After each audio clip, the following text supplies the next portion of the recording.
What's going on, guys? JSGC here, back again with another Manchester City live watch-along, where today we're going to be doing the live watch-along of Manchester City's big Premier League game against Newcastle United in the Premier League at the Etihad Stadium. Manchester City have a tremendous home record against Newcastle United. I think I saw TNT Sports put up a little graphic before about Manchester City's dominating home form against Newcastle in the Premier League, and I don't think Newcastle have taken any points off Manchester City since the 2006-07 season. I think that was back in 2006, so we're looking at 20 years ago since Newcastle last came to the Etihad Stadium and did something.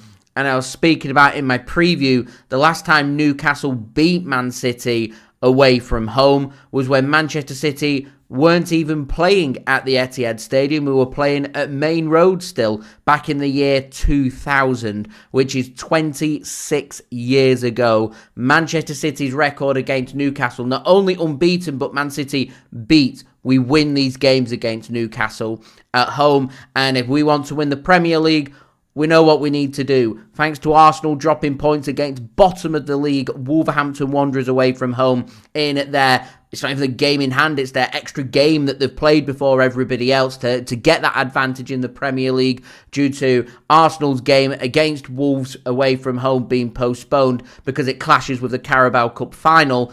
Arsenal have gone early with their game and it's not paid off. They've dropped points. It now means that Man City have the Premier League title in their own hands. They know what they need to do. 12 games remaining, 12 cup finals, 12 wins for Man City, and in May, final game of the season against Aston Villa at the Etihad Stadium, will be lifting the Premier League trophy. Scenario is very clear for Manchester City now. The path to the Premier League is very clear. We know what we need to do, and we know how in the business end of the season to make it happen as well. You take things one game at a time. City, nice and fresh. We've had a week off. We're in a good run of form ourselves now. I think it's unbeaten in won 6 of our last 7 games, unbeaten in then 7 games as well. Won last weekend against Exeter City to get to the FA Cup 5th round, where coincidentally we're going to be playing Newcastle for a 5th time this season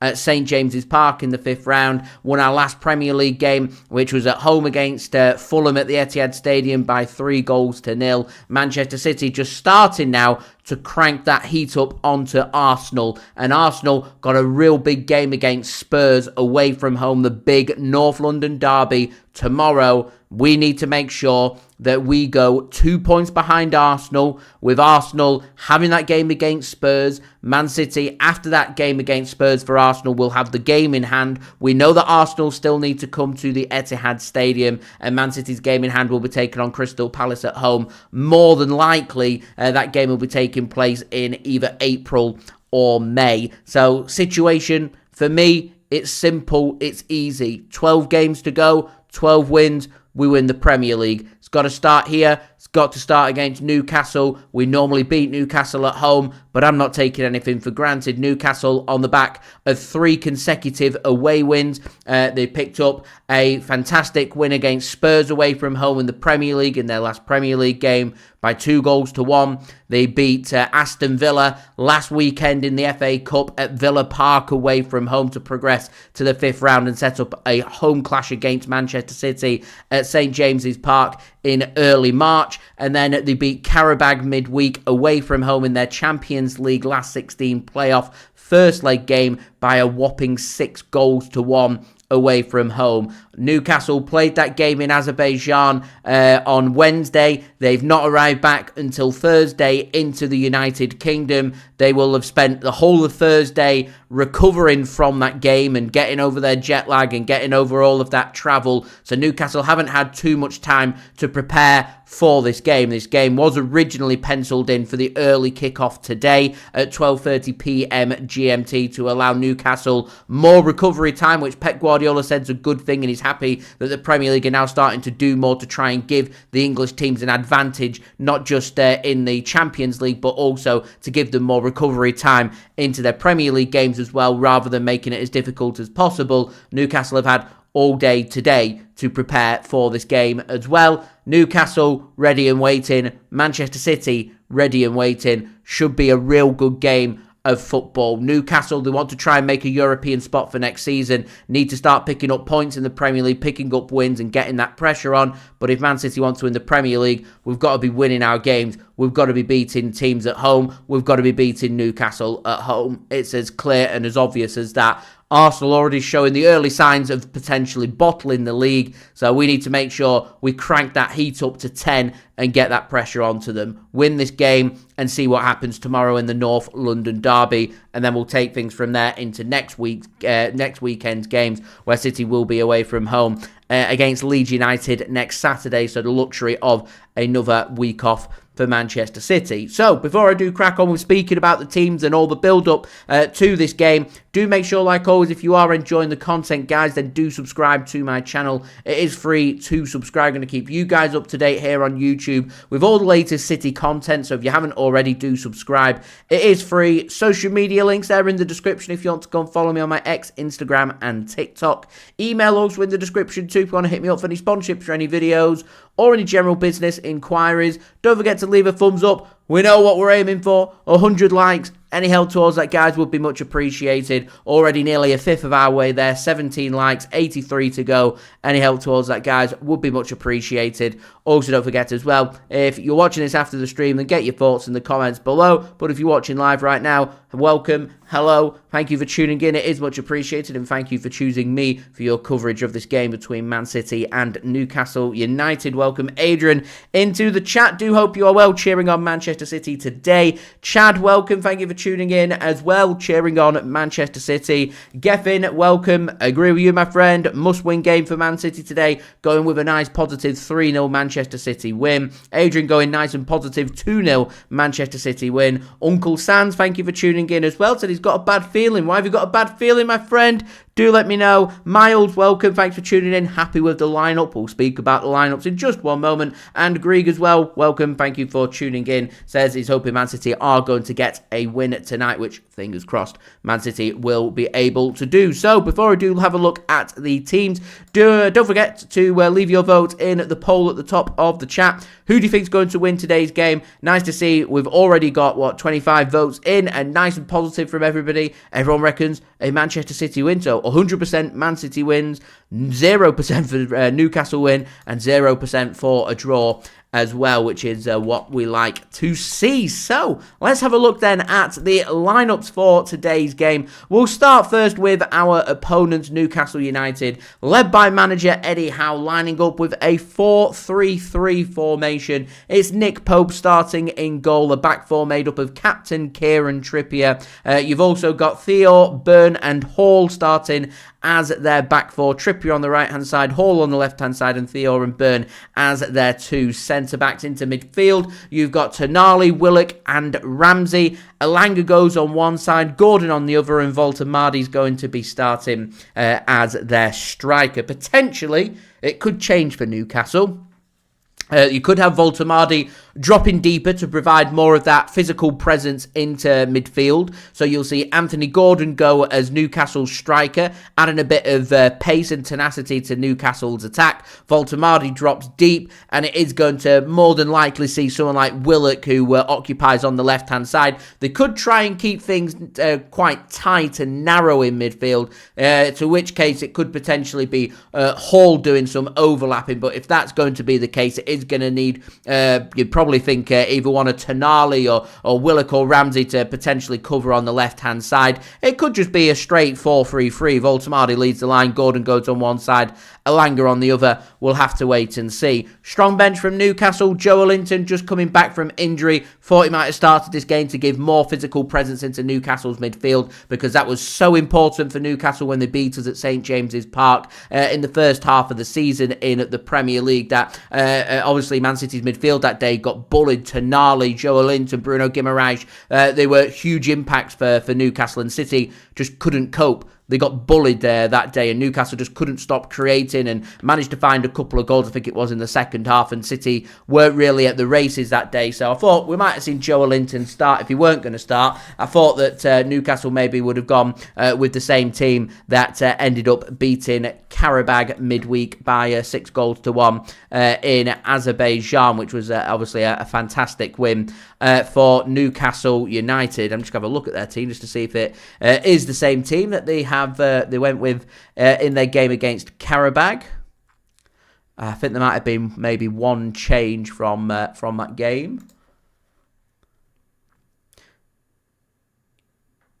Yeah, there was. Harvey Barnes was starting in that game. Harvey Barnes doesn't start in this game today, so that's the change there for Newcastle with Ramsey coming in for Harvey Barnes. So you got Harvey Barnes on the bench, Joelinton on the bench, Osula on the bench, Murphy on the bench, Ruddy on the bench, Ramsdale on the bench, 2 goalkeepers there, John Ruddy and Aaron Ramsdale, Alex Murphy, Leo Shahar and Sean Neve as well. So they do have some experienced players. I would expect, if things are not going well for Newcastle today, the likes of Barnes, Murphy, Joelinton, we're going to see them at some point in this game. Now for Manchester City, lining up with a 4-1-3-2 formation, lining up today with Gianluigi Donnarumma as the goalkeeper, a back four made up of Matheus Nunes, Ruben Dias, Marc Guehi and Rayan Ait-Nouri. It'll be Matheus Nunes obviously on the right-hand side, Ait-Nouri on the left-hand side. The return of Ruben Dias once more starting in a Premier League game, going alongside Man City's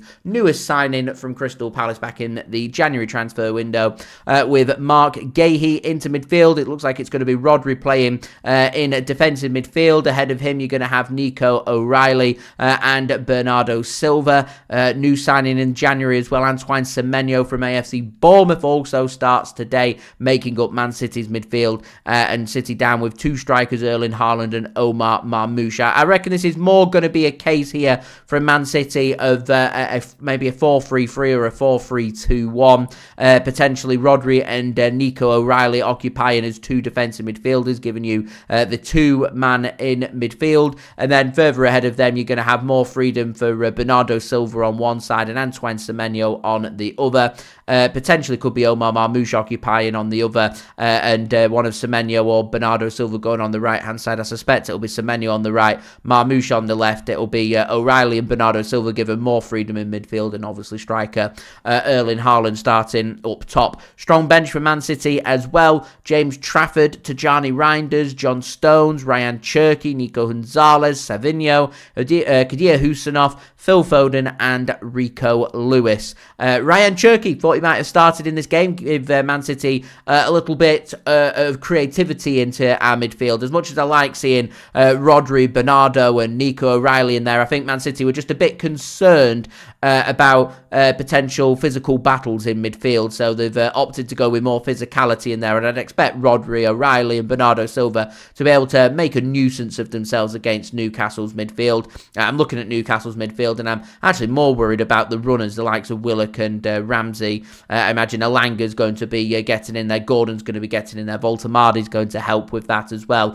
So I do think that midfield battle's going to be something that's going to be so crucial in this game. So we're needing good performances here from O'Reilly, from Rodri, from Bernardo Silva. The question is, can they create, can they get the ball to the likes of Semenyo, to Marmoush, to Haaland? Can they make things happen? I suspect that Rayan Ait-Nouri is probably going to be given more freedom on the left-hand side to get forward, so it'll go more to a back three, Guehi on the left, Nunes on the right, and Ruben Dias will basically be orchestrating things from the back for Manchester City. A strong team, though, that. I like it, and I am confident that team can get the job done today and go with Man City to do the same approach as what we had against Newcastle at the beginning of this month in the League Cup semi-final second leg. Man City scored 3 goals in the first half in quick succession inside, what was it, 35 minutes, and the game was wrapped up. And I think in terms of anxiety, we want to take that away. We could do with scoring 3 goals here in the first half and just basically taking the game away from Newcastle United, let their heads drop and let them start focusing on the games to come. Games against, obviously the Qarabag game's already wrapped up for midweek at St James's Park, but they can start to think about other games against Man United that they've got coming up at St James's Park, as an away match against Everton next weekend, the cup game in the FA Cup against Man City in 2-3 weeks time in St James's Park. So that's a situation that we want to find ourselves in. I'm confident City can do it, and I'm going with a 3-1 score prediction today. I think City will score 3 goals inside the first half. I fancy Marmoush. He does like a goal against Newcastle, scored last season past Newcastle. I think City put 4 past Newcastle that day. I reckon he's going to score today. I fancy Semenyo's going to potentially do something. I did fancy Cherki, but he's not starting, so I'm going to stick with what I said in my preview, which is Semenyo scores, Haaland scores. I reckon Marmoush will score. I was expecting Cherki to come in for Marmoush. It's the only thing I got wrong in terms of my team prediction. So, predicting a Pep Guardiola starting 11, not easy. I got 10 out of 11. I'll take that every day of the week. Jordan, welcome. Thank you for tuning in. Do hope you are well. Kushik, thank you for tuning in. Tuning in late in India, isn't it? 1:30 a.m. Says Madrid just lost to Osasuna. I've not kept an eye on La Liga.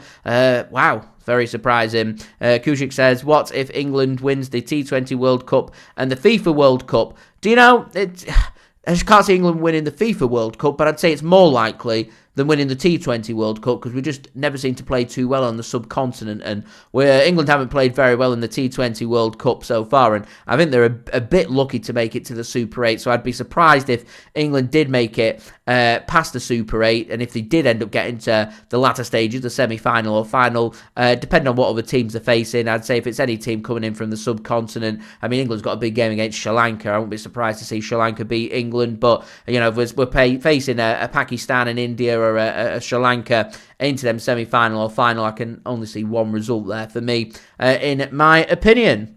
Welcome Uncle as well, says we just need to zone in. We do need to zone in, you're right. Says we win this game, pressure back onto Arsenal. Let's hope the right Haaland does show up. I agree. I do hope the right Haaland does show up. He said he would have liked to have seen Khusanov start to deal with the Newcastle pace. A blow for Man City, obviously, with Ruben Dias coming back from injury. I feel like Ruben Dias is probably Man City, along with Josko Gvardiol, our 2 starting centre-backs. And, obviously not having Josko Gvardiol gives plenty of minutes from now till probably the end of the season for Marc Guehi. So, on the right-hand side, Ruben Dias, City are going to have to protect him. Whilst we're playing once a week, it's fine.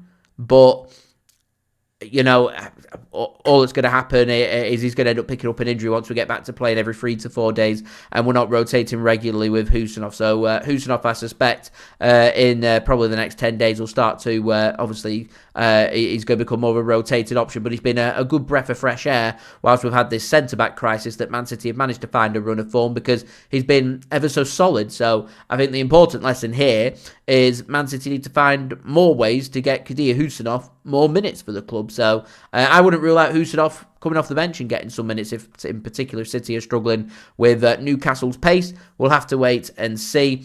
Says maybe I've got an agenda against Ruben Dias, but I need more from him. It's fair enough. Ruben Dias come back from injury. We'll see how he gets on. If he's struggling, put Khusanov on. You know, Khusanov's quick, fresh, good to go. So we'll see what does happen. Retro, thank you for tuning in as well. Says was looking forward to seeing this game, but not on Sky, which is weird. It was meant to be the early kickoff at 12:30. Them games are always broadcast live on TNT Sports, but because Newcastle have been penciled into play on Wednesday evening rather than the Tuesday game, that's why the game has been moved to allow more recovery time for Newcastle United, which Pep Guardiola has spoken about and said he's happy to see more English sides being given more recovery time. He wants it to continue because he says that obviously the game time between Champions League and Premier League games can sometimes be a bit of a joke, in particular when you've got away games, and he'd like to see Premier League teams being protected when it comes to playing in the Premier League, and when you've got a fixture pile-up with Champions League games mixed in there as well. Blossom, welcome. Thank you for tuning in. I've never heard of Canal Plus. I didn't know it was a French channel, but now I know. I am in the know. Uncle Sans reckons South Africa going to win the T20 World Cup. Says it's nice to beat England in the semis. I can't see England getting to the semis, to be honest. I was surprised that Australia went out. I'm struggling to look any further beyond that. Obviously, it's in the subcontinent. I reckon India's probably going to win it. In my opinion, Kushik says our round of 16 Champions League is going to be against either Benfica or Real Madrid. Real Madrid, of course, won 1-0 away from home, so Madrid Madrid now firm favourites to go through to the last 16. It'll potentially be them or Bodo Glimt or Inter Milan. That game taking place on Tuesday evening. Bodo did beat Inter Milan 3-1. We're not the only team that struggled in the Arctic Circle in winter. So Bodo Glimt's got a good advantage to go into that last 16 game. We'll see if Inter Milan can turn that round at the San Siro on Tuesday evening. The winner of that tie and the winner of the Benfica-Real Madrid tie will be one of two opponents that Man City could face in the last 16. It'll be one or the other. My instinct's telling me I think it's probably going to end up being Real Madrid again. Kusic says we have an advantage because we didn't play in midweek. We do. We're nice and fresh. We're good to go. We're at home. We need to make it count. And hopefully we can. Get off to a nice quick start here. Get Newcastle under pressure and go from there. Ola, thanks for tuning in, says we don't need to panic. City is winning this game with ease. I hope so, and I hope your positivity there in saying that City are going to lift the Premier League as well. I do hope you are right. We'll have to wait and see. So, players are in the tunnel. Players are ready to come out and make their way onto the pitch ahead of today's game. It's Man City taking on Newcastle United. So, before I do crack on with this live watch along, guys, last opportunity to get your votes in the poll. Who do you think is winning today's game? 44 votes, 98% going with a Man City win. Back in the very strong Man City home form against Newcastle in the Premier League. Man City have won every game against Newcastle in all competitions at the Etihad Stadium since 2014. Newcastle haven't taken points off Man City at home since 2006 in the Premier League, and Newcastle haven't beaten us at home at the Etihad Stadium ever, and they've not beaten us at home since we played at Main Road back in 2000. We need to continue that run of form into this game. So, players making their way out onto the middle. Little guard of honour there from some former Manchester City players, legends of the club, which is fantastic to see. Man City showing their appreciation as well for the players, which is good to see. I think there was a little light show that was going on at the Etihad Stadium as well on this Saturday night game. We don't normally get a Saturday night game here, but if we're going to have these night games, I'd prefer for them to be on a Saturday, more recovery time. So, players are lining up, ready and waiting, good to go, and hopefully will be a win for Manchester City. I will end the poll upon kickoff of today's game. Don't forget, leave a thumbs up as well. That'd be much appreciated. Aiming for 100 likes. We're now 73 likes away, so any help towards that, guys, would be much appreciated. Also, don't forget as well to get your thoughts in the live chat.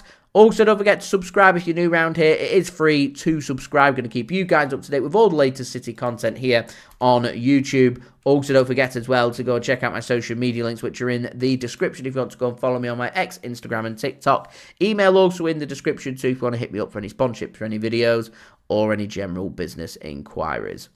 Uncle says our bench is last season's starting lineup. We're so back. I hope so. It's a very strong bench from Manchester City. Kusic says JSGC should be star for the new... He's asking who should be the new star. He's saying that I should be the new star with my no acting experience. I thought they were going to give it to Idris Elba, but I've not heard anything about it since, so...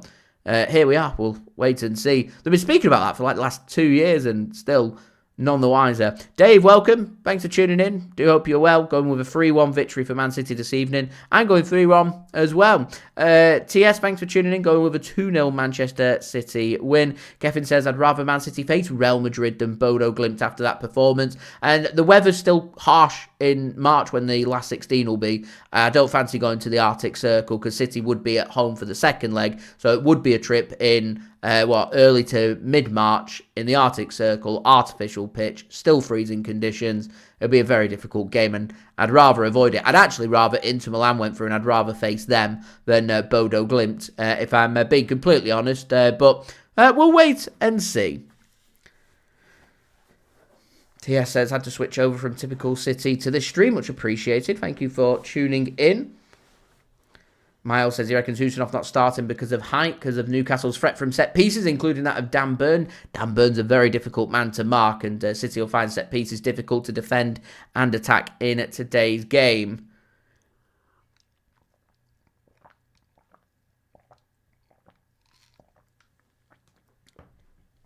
DNS, welcome. Tuning in from Southern California.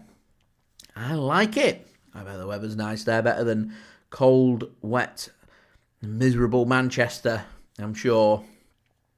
Uncle says, can we have a shirtless stream if we win the league? No. I don't want that to happen. You guys don't want to see it, so it won't be happening. I will confirm that one for you guys. So, players are ready and waiting. Thomas Bramall, referee for today's game, ready for today's match. Man City ready to get underway for today's game. Manchester City playing in their home shirts today. Sky blue shirts, white shorts, sky blue socks. Newcastle playing in their away strips of an all-purple kit with black socks. So purple shirts and shorts with black socks as Newcastle do get us underway for today's game. Kusic says he's got the Premier League bundle to watch today's game. There we go. Right, we'll end the poll there. Uncle going nice and positive 4-1 Man City win and going with a Marmoush hat-trick. I'd take a Marmoush hat-trick as Man City give the ball away clumsily there, but Rodri's going to help mop that one up for City, and City should be able to get this one at least partially clear as Semenyo has to step forward, nearly gives the ball away. Does allow Man City a bit of space though, with Newcastle going with the high press as Semenyo receives the ball. Is under pressure here from Lewis Hall as he finds his pass, and Ait-Nouri can pick the ball up now. And Man City showing how to turn defence into attack. Oh, Kusic, I wish I played Ron Weasley. I'd be minted. I won't be needing to stream and do all this. I'd be able to sit retired with my feet up, doing not much, like Rupert Grint is, living his best life. Does a bit of work. What was he, like 12 years old when he did that? And finishes when he's what? Late teens, early 20s, and does a bit and bob every now and then and gets to live his best life. Made his millions. I've got to wake up 6:30 every day. Working. On the grind. Welcome to adulthood. That's a brilliant ball. That's a good ball across. It's good defending from Newcastle too, and it's going to be the first corner of the game for Manchester City. Ait-Nouri with a wicked ball in there. A good bit of defending there. I think it might have been Tio that was defending that at the near post. It was just a fizzled ball in, and Marmoush was there ready for to poke that one home. Good ball in. DNS going with a 3-1 Man City win. TS cheering on at Manchester City today. Corner then for City. What can Marmoush do from it? Doesn't beat the first man is what you can do from it. Hall it was defending the near post. O'Reilly, can he sort his feet out? The answer is no. He's going to be dispossessed. It should be wrapped up this by Man City. Long ball gets played in. Dan Burn with a scuffed clearance, and Bernardo Silva I think is going to intercept this one. He's under pressure here, Bernardo, but still found his pass to O'Reilly. So Newcastle haven't managed to clear the grounds here, and O'Reilly does well. We'll show our appreciation. Dan Burn there has to settle with giving Man City a corner kick. So Marmoush couldn't beat the first man from the City left-hand side. Bernardo Silva taking this corner from the right-hand side. Can he put a better ball into the box? Haaland's in there once more. Taken short. Matheus Nunes back to Bernardo. Oh, he's got a bit of space. Anthony Gordon has to defend it, and that's going to be a third corner for Man City in this third minute. Rinell, thank you for tuning in. Do hope you're well, my friend. It would be awesome, wouldn't it, DNS, if we could make it happen and win the league. Got to win today, though, if we want to win the league. Got to get that pressure onto Arsenal ahead of the North London derby tomorrow. Taken short this corner by Bernardo once more. Here's Rodri. Chance for him to put a ball into the box. I don't understand why Man City passed their corner. They've gone from a chance to put a ball into the box to having the ball on their own halfway. And Bernardo ends up chipping a ball into the box when, nobody's in the box and Newcastle can just head it clear. I don't understand that tactic. That's excellent from Semenyo. Wins the ball back. Squares one across. Nobody was there. Ait-Nouri will mop it up on the left-hand side for City. It's a good wicked start, this from City. Looking for a quick goal. I like it. Julia, welcome. Do hope you're well. Thank you for tuning in. I hope you've had a nice week. Here's Bernardo. Gets felt like it went out of play for a throw-in, but linesman stood over it, says it doesn't. So we'll take the linesman's word for it, and this frantic start to the game will continue. High pressure coming in. It does look like a 2 up top from City, this. Here's Tonali then. Dinks his ball, looking for the run there of former Manchester United man Elanga, former Forest man as well, signed for Newcastle in the summer transfer window. Through nearly 5 minutes here at the Etihad Stadium, it is Manchester City 0, Newcastle United 0. If you are enjoying the stream, guys, please do leave a thumbs up. We're now 69 likes away from 100 likes. Any help towards that would be much appreciated. And don't forget to subscribe as well if you are new around here. Here is Voltamardi then, plays his pass in to into midfield. Here's Hall working it back. Burn to Tio. Chance here for Trippier to send the ball long. Rodri manages to get his foot onto it, but can't stop the interception. He can't get the interception, and Gordon will continue his run. Under pressure from Ait-Nouri, who manages to get a good foot onto that, and with the help of Rodri, Man City can find the interception. Here's Ait-Nouri. Gets a throw-in for Manchester City. Ait-Nouri making himself involved in these early stages, which is good to see. Very energetic starts here. I think Man City will know full well that Newcastle will be pretty tired from obviously playing midweek in Azerbaijan in that fantastic 6-1 win for them. They'll know that there'll be player fatigue in there, and I think City will just be looking to if they can grab the all-important opening goal. It means Newcastle's under pressure, because Newcastle will obviously be looking if they can score the opening goal. They've got something to defend. They don't have to press and push out, so to speak, and use energy, which sometimes can be hard work because, you know, you're not seeing a lot of the ball, you're chasing shadows.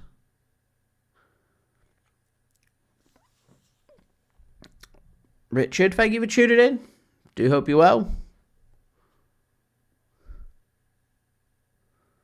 The Huddersfield win. I saw they were winning 2-1 earlier in their Yorkshire derby against Barnsley. I had a check of the full-time scores since. I kind of stopped paying attention. So Burnley grabbed an equaliser, and then I stopped paying attention to what was going on. I was busy. So free kick here for Newcastle, sent long. Nunes there, physical on Willock, and City get themselves a goal kick. Willock not happy, he goes down, he wants a free kick. Referee says no free kick, goal kick to Manchester City instead. Bit of a coming together there. Referee deem it shoulder to shoulder rather than a shove. Who knows? Dan Van Welcome, do hope you well. Here's Donnarumma then, plays his pass in to Bernardo Silva. Here is Ruben Dias. He's going to send this one long for Man City. Looks for Haaland. Haaland takes the touch. Good defending there by Burn. And Haaland has to settle with the ball coming off his shin and out for a throw into Newcastle inside their own half. Midway inside their own half as well. On the left-hand side, Hall's going to take. He's got Tonali for support. Hall manages to get his clearance. Looking for Trippier. Wins his header. Sends it forward to no one in particular. Nunes will just play his pass back to Donnarumma. He's got plenty of options. Guehi's one of them. Newcastle, again, just choosing to send lots of players forward. This is where you always had the advantage of Ederson in this situation. If a team's going to put high pressure onto you, you have the option Ederson used to do. Lovely dinked long balls forward as Haaland's brought down there. It was a good ball forward, that, to be fair, from Donnarumma. Just puts the ball into space for Haaland to potentially run onto. There's a coming together betwbetween Haaland and Burn. It's always going to be a bit of a physical battle. Haaland's, 6'4". Dan Burn's a little bit taller than Haaland, so I'm going to hazard a guess that he's, 6'6". So a big physical battle there. The advantage Haaland has is he turns quicker than Burn, and he's quicker than Burn as well. So if you can get Haaland in a foot race with Burn, you should do all right. Dan Burn, though, does have to be careful for the rest of the game. It's classed as a cynical foul on Erling Haaland, and Dan Burn does go into the book. Big Dan Burn. I'll be surprised if Dan Burn's not going to the World Cup with England in the summer, to be honest. A really good physical option for England. Good for set-piece defending and attacking as well.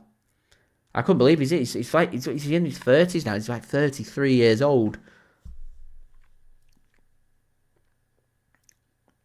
But he's just one of them players, I think, that with age and maturity, he's got better and better. And for me anyway, he's a proper English centre-back.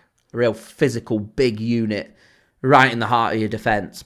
So Ruben Dias just attempted a chipped pass to the left-hand side. I think he thought Ait-Nouri were making a run, and the run never came. So Ruben Dias ended up looking like he just kicked it into space and out for a throw into Newcastle. A bit of, a couple of Man City players not really on the same page there. Good pivoted turn there from Walter Mardi, but Man City read it. The intercept. Here's Bernardo. Got no runners. Got an option here on the left with O'Reilly. He had a chance to put a ball into the box. He chooses not to. Bernardo looks for a cheeky little flick on. Doesn't work. Burn gets it clear. Again, high pressing from Man City. City come away with it. Here's Semenyo. And Marmoush just couldn't get it out from under his feet. And Newcastle managed to congest that middle area. And they can get that one clear as well. And they're going to get themselves a free kick as well on Omar Marmoush. Both sides, just City using that extra energy from that week off to try and get that pressure on early, aren't they? Suspect this game will slow down a little bit in maybe 10 minutes' time. It's not easy playing at the pace that it's being played at the minute. No side's really created opportunities or testing the keeper, though.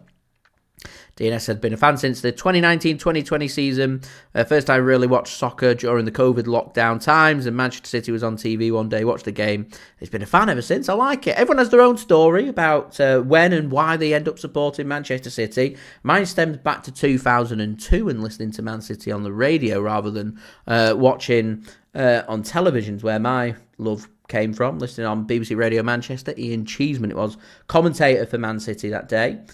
And listening to Man City's promotion from Division 1, it was called back then.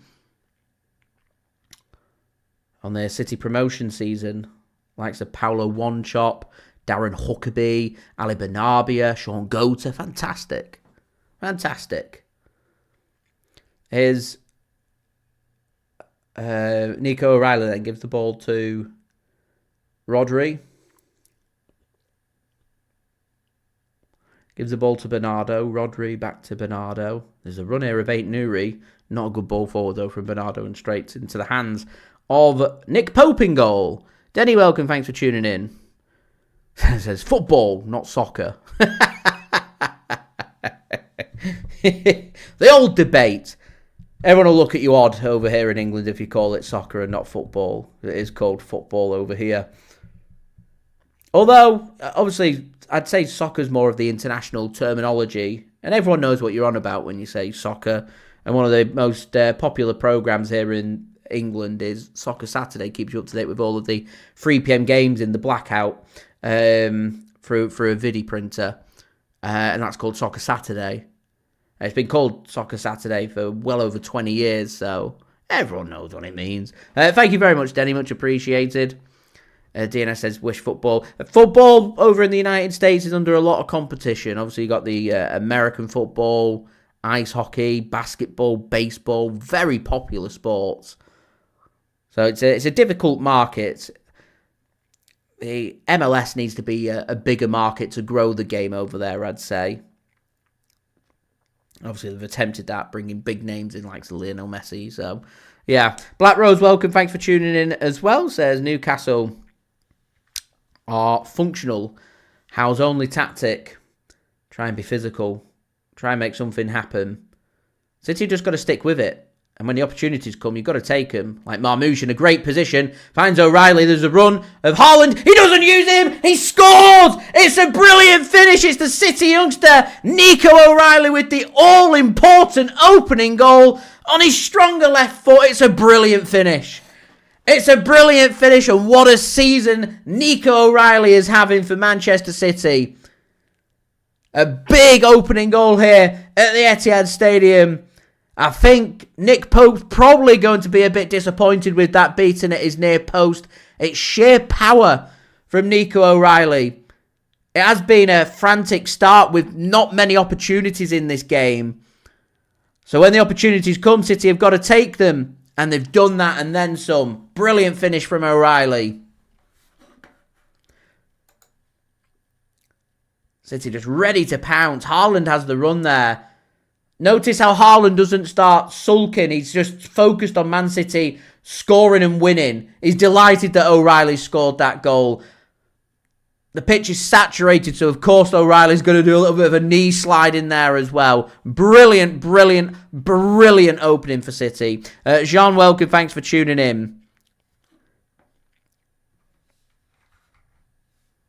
Dave said, just in an advert for the Crimson Dessert and got back in time for the goal. It's what we like to see. Good start for Manchester City. City lead here by 1-0.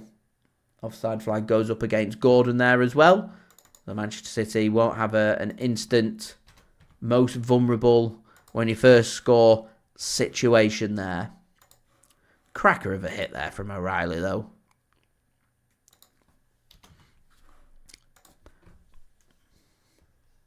Keep going. Gotta keep going.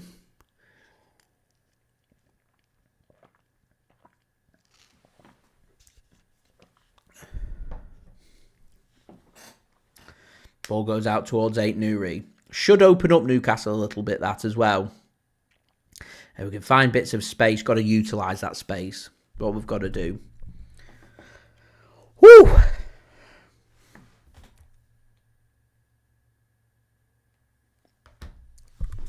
Ooh, there's Rodri.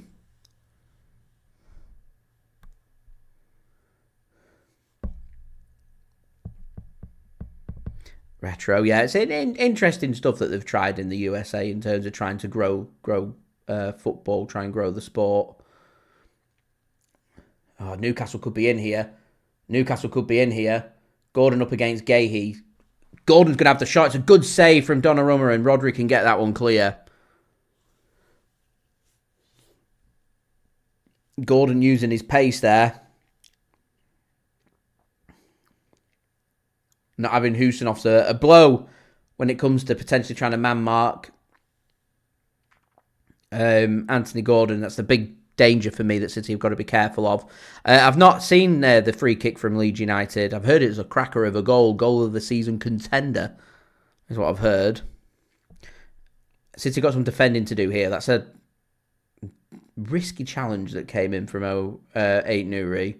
Here's Semenyo. Good pass to Marmoush. This double attackers causing some problems for Newcastle. Here's Marmoush. Marmoush with a shot, and it stings the hands of Pope, and Semenyo tries to follow it up, but he can't, and Newcastle happy just to try and slow this down again. Marmoush there, a big smile on his face. He knows. Space opens up there for Omar Marmoush. He wants to have the shot. Too hot to handle there. Let's have a look at this from Ait-Nouri. Just on the outside of the penalty area. So if he hadn't got the ball there, I don't think it would have been a penalty. Here's Bernardo Silva to Haaland. Whacked into Marmoush. Tries to thread it through to Bernardo. Just a little bit too much on that. He's frustrated. Bernardo knows it. Marmoush knows it. That could have been a big chance, that, for Man City. Gets that pass right. DNS. Donnarumma's a fantastic keeper. That's why he's been brought in. Obviously, the drop-off in distribution is going to happen. The long ball distribution, the aspect of Man City's game goes away. But you do have the advantage of you've got a brilliant shot stopper, a goalkeeper who's very focused in how to save shots. And, you know, the priority number one for a goalkeeper is to ensure that ball doesn't go in the back of the net. And Donnarumma has won us points this season. I'm not saying that Ederson would have conceded in that situation against Anthony Gordon, but, you know, Donnarumma knows where he's going to go, and he makes the save that's necessary. He's a good goalkeeper, Donnarumma, a real good, solid goalkeeper, a good shot stopper, very experienced. Nick Pope will mop that one up, a long ball that came forward. City wanted a quick throw-in. Pep Guardiola giving some instructions. Here's Haaland. City in a rush. Here's Rodri. Put your foot through it, Rodders. No, he doesn't. City get themselves a corner. Newcastle defensively at 6s and 7s. Newcastle don't really have the answer. You can tell that Man City's approach here is the exact same approach that we had in the Carabao Cup. The exact same approach. We're not going to stop. We're just going to keep going at Newcastle in this first half in the hope that we're going to score 2 or 3 times and have the game mopped up before Newcastle have an answer. So here's a corner. Please don't pass the corner. Put a ball into the box. Haaland's in there. Guehi's in there. Dias is in there. Get a good ball into that box. Ask some questions. They're passing it again.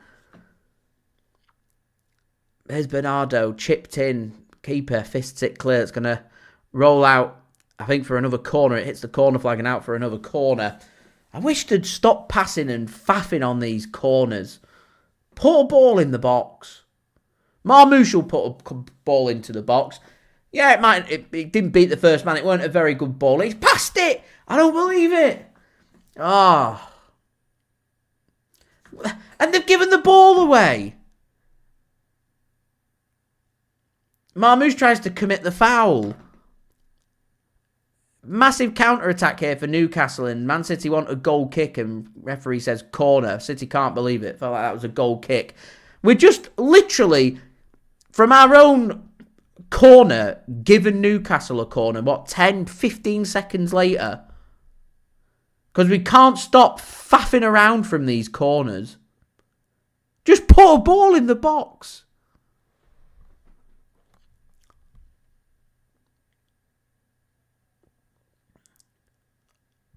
I just don't get it. Newcastle, clearly working on some set-piece routine. They've got all players at the back post. Some defending for City to do them. Burn, Voltamardi, they're the big dangers here. Trippier, he does put a ball in. Header one! And over the top of the crossbar. And they claim that Donnarumma's got a touch on that. Donnarumma quickly pulled his hand back down. I think Donnarumma did get a hand onto this. Let's have a look. We'll get a better angle here. I think he does, yeah. So out for another corner here for Newcastle. I'd be so annoyed if Man City end up conceding here. So annoyed from a situation that could have been avoided. Tonali puts a corner in, doesn't beat the first man. City haven't got it fully clear, and it ping-pongs in and in. And there's Man City being punished from our own corner just a minute ago, faffing around. We can't defend it. 2 consecutive corners from Newcastle. The shot comes in from Hall. It takes a deflection and it goes in. All from Man City being poor on their own set pieces, attacking them and defending them. So annoying.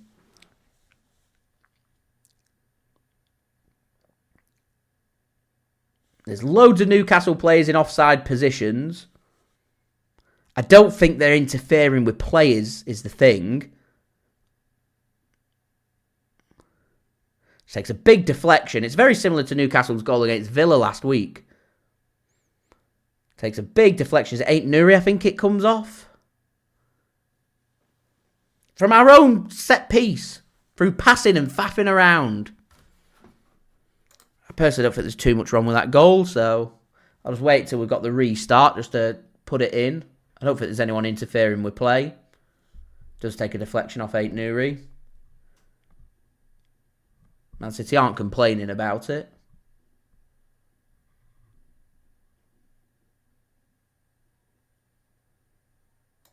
And we do have the restart, so yeah, I didn't think there was anything wrong with it. And just like that, you know, Man City's hard work in the first 22 minutes, undone for our own mistake.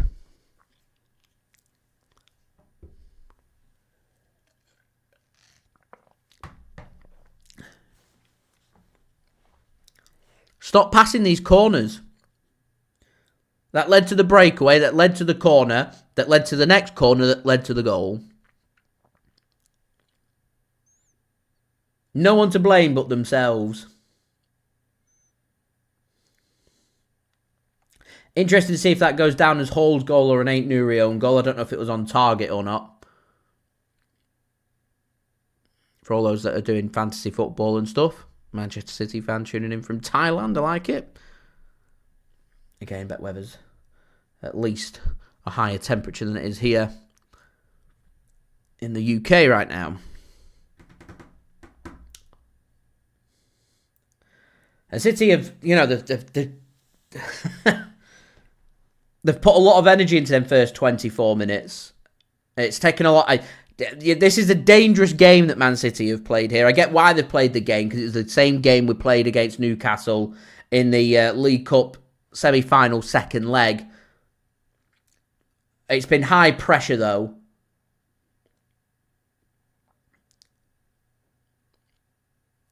And it's difficult now to get your rhythm and get back in things when things aren't, going in your favour, and get that intensity back up again. What I'd expect would be a bit of a drop-off, and this is where Newcastle will be thinking to try and get a better foothold into the game. So we'll see what City can do to try and get back up ahead of steam as Marmoush goes in and has a shot headed clear there by Dan Burn.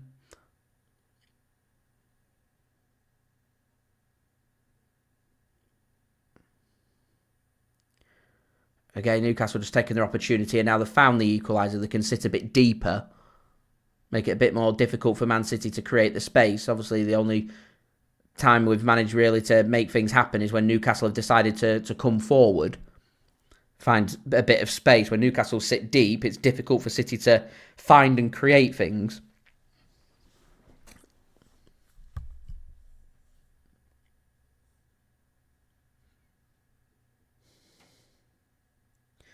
Here's Bernardo.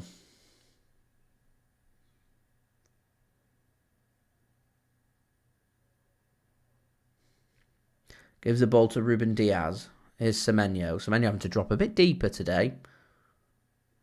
I don't think that's his strongest or best way of utilising him in the squad, to be honest.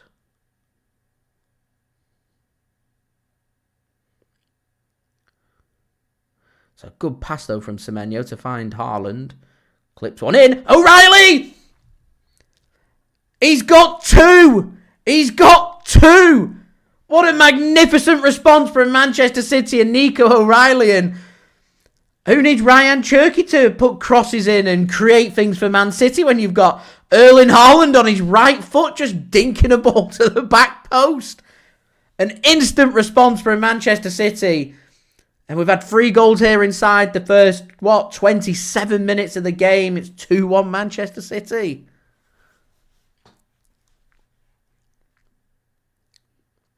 He's onside, Haaland. Well-timed run from O'Reilly. Good header.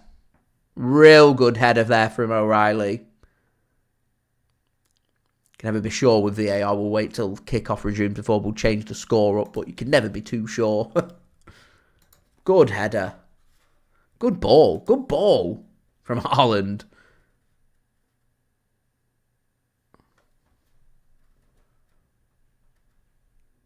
Been a good game of football this first 27 minutes. A real good game of football. Right, guys, don't forget, leave a thumbs up. We're aiming for 100 likes. We're 11 off 50. Any help towards that would be great. And do subscribe as well if you are new around here. It is free to subscribe. So, nothing wrong with the goal. Goal is given, so we'll change the score. And it is 2-1 Manchester City now. City again. Got to keep pushing. Got to keep going.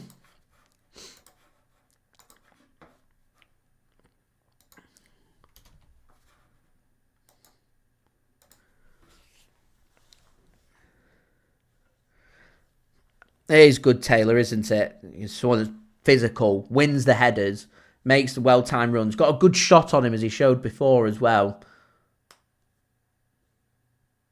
Probably going to be a free kick for Newcastle, that, for a pullback from Semenyo, no? Referee doesn't give it.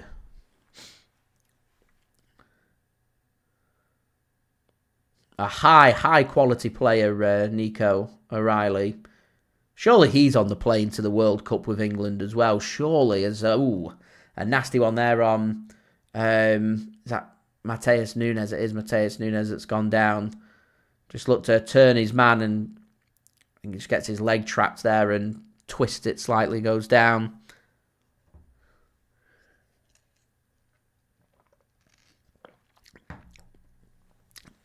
I feel like Rico Lewis is just going to be one of them rotated options for Man City. I have my concerns about, the Premier League's a physical league. We're going through a phase here in the Premier League where it's all about physicality. I mean, look at what Man City are looking at in midfield.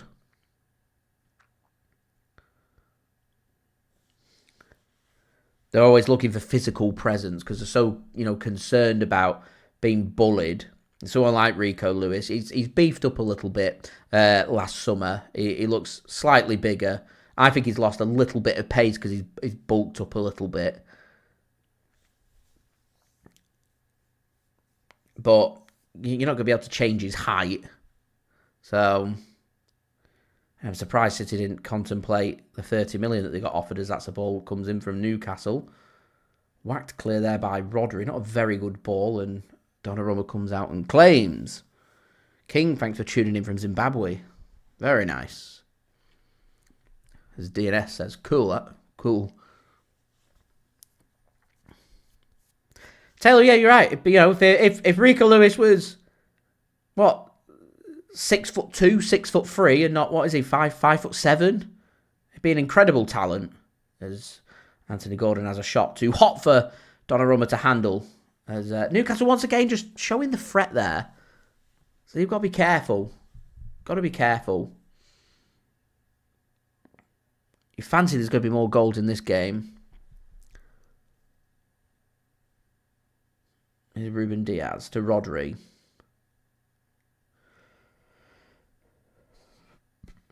Gives the ball to Donnarumma. Plays his pass to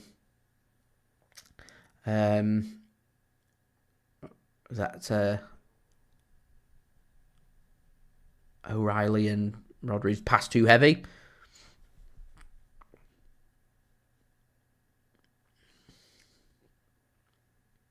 Newcastle just have a bit of a breather, I think. Is that Tonali? It's just feeling a bit of pain. Doesn't want to go down, so he doesn't want treatment. He's just feeling around on his knee, feeling a bit of discomfort there. If he has to come off, that'd be a big blow for Newcastle. He's a good player, Tonali. Real good player. Physio's going to come on now. Here's Donnarumma coming over. He's his Italian teammate, isn't he, Sandro Tonali? So Donnarumma showing his concern there. Wants to just have some words with him, make sure he's all right. Tonali's fairly sure he's Italian, isn't he?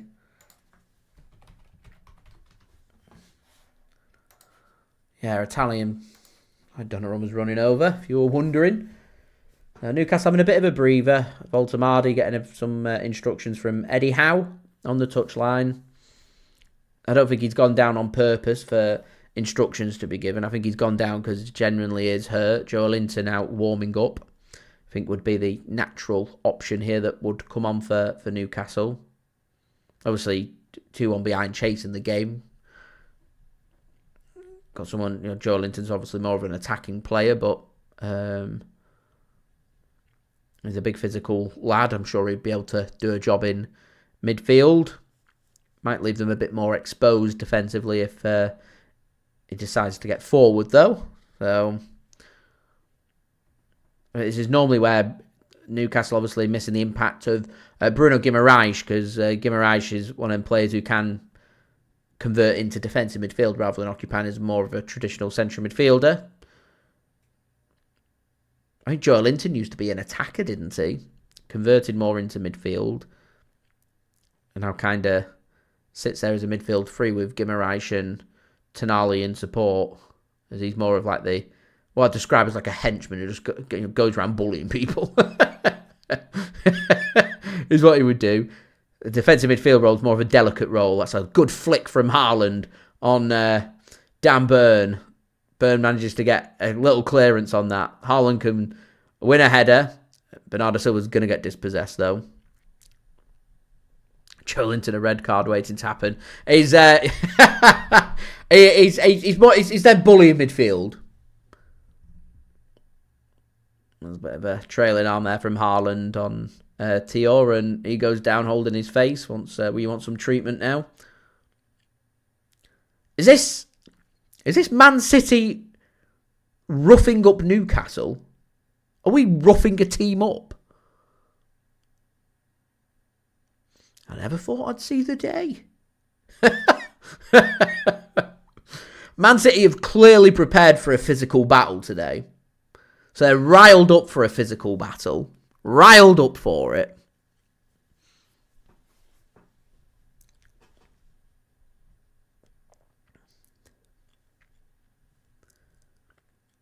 Right. Tonali's good. Tio's good. We're good to resume very soon. All right, we're just 7 likes, guys, away from 50 likes. Any help towards that would be much appreciated. Not sure what the Newcastle players are complaining about. Andy Man, thanks for tuning in.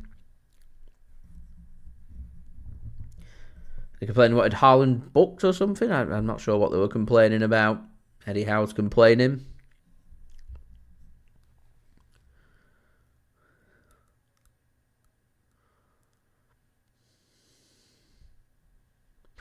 Chad said he forgot to hit like. Hope you've hit like now, my friend. Now 5 likes away from 50. Right, 10 minutes plus whatever's to be added on to go to half-time. Slender advantage for Man City. And as the game goes on, the slender advantage holds. Man City will get more and more nervous about that. It's a must-win game, this. Long ball sent forward. Big Dan Burn can win the header. Does end up flicking it backwards, and it allows Man City to get a foot on it and get that one clear. I think this is just going to run out of play for a throw into Newcastle on the edge of their own penalty area. Hall comes over to take. Not got many options. Man City taking an opportunity to try and send players forward. Geffen said he's caught a shiny slow poke. A Pokemon. Very good.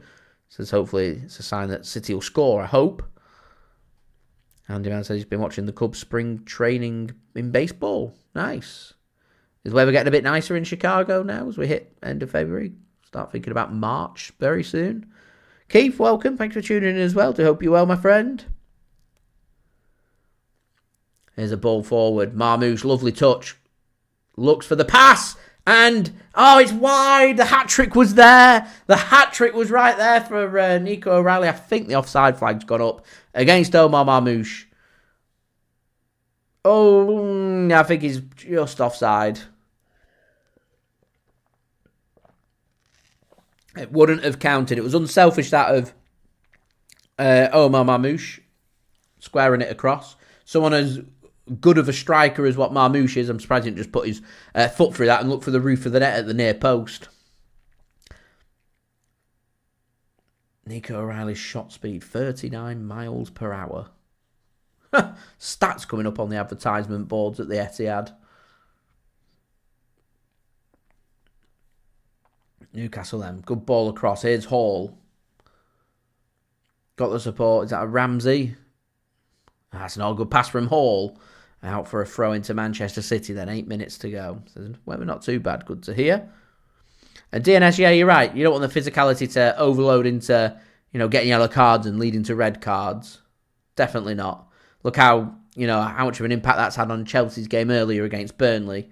Chelsea's dropped points against Burnley. They were leading in that game at Stamford Bridge. Yeah, it was a slender advantage. They were 1-0 up, but you're 1-0 up, you're looking comfortable. Burnley aren't doing much. They're not creating much. And Chelsea get a second yellow card, equals a red card in the second half. Burnley get up ahead of momentum, grab a late equaliser and come away from Stamford Bridge with a brilliant point for them, but 2 points drop for Chelsea. So good ball from Ait-Nouri into Semenyo, squares the ball across, but well read there by Nick Pope. And he can clutch that gratefully for Newcastle and starts thinking about rolling it forward. Gets it to Trippier. That's a good ball from Trippier. Early ball comes across looking for Gordon. He can take the touch.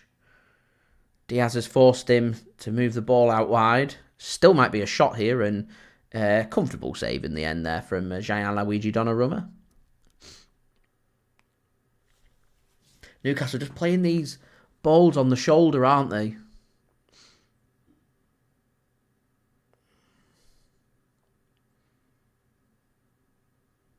As comfortable as you like. Save that for Donnarumma. Right, here's Diaz. Surely going to send this down the flank. Does. Looks for Haaland. Burns there. Interception. Throw in Man City. Into the 39th minute. Excuse me. Nunes then just throws it back. City just looking for a bit of control here. Again, maybe Man City just happy to play the patient, longer game with Newcastle, knowing that fatigue could become an issue. Nunes Goes with an earlier ball looking for Marmoush. There's too much on it. Here's Ait-Nouri mopping up for Man City. A couple of times he's done that in this first half, mopping up for City. Here's Rodri. He might want to put his foot through it. Takes a big deflection and Dan Burn gets his foot onto that. Nunes will do well to shield that one out and does, and gets a throw in for Man City. It was losing its pace. You're all right, Taylor. It's always a good battle. There's a few players that give Haaland a good battle, to be honest. Dan Burn is one of them.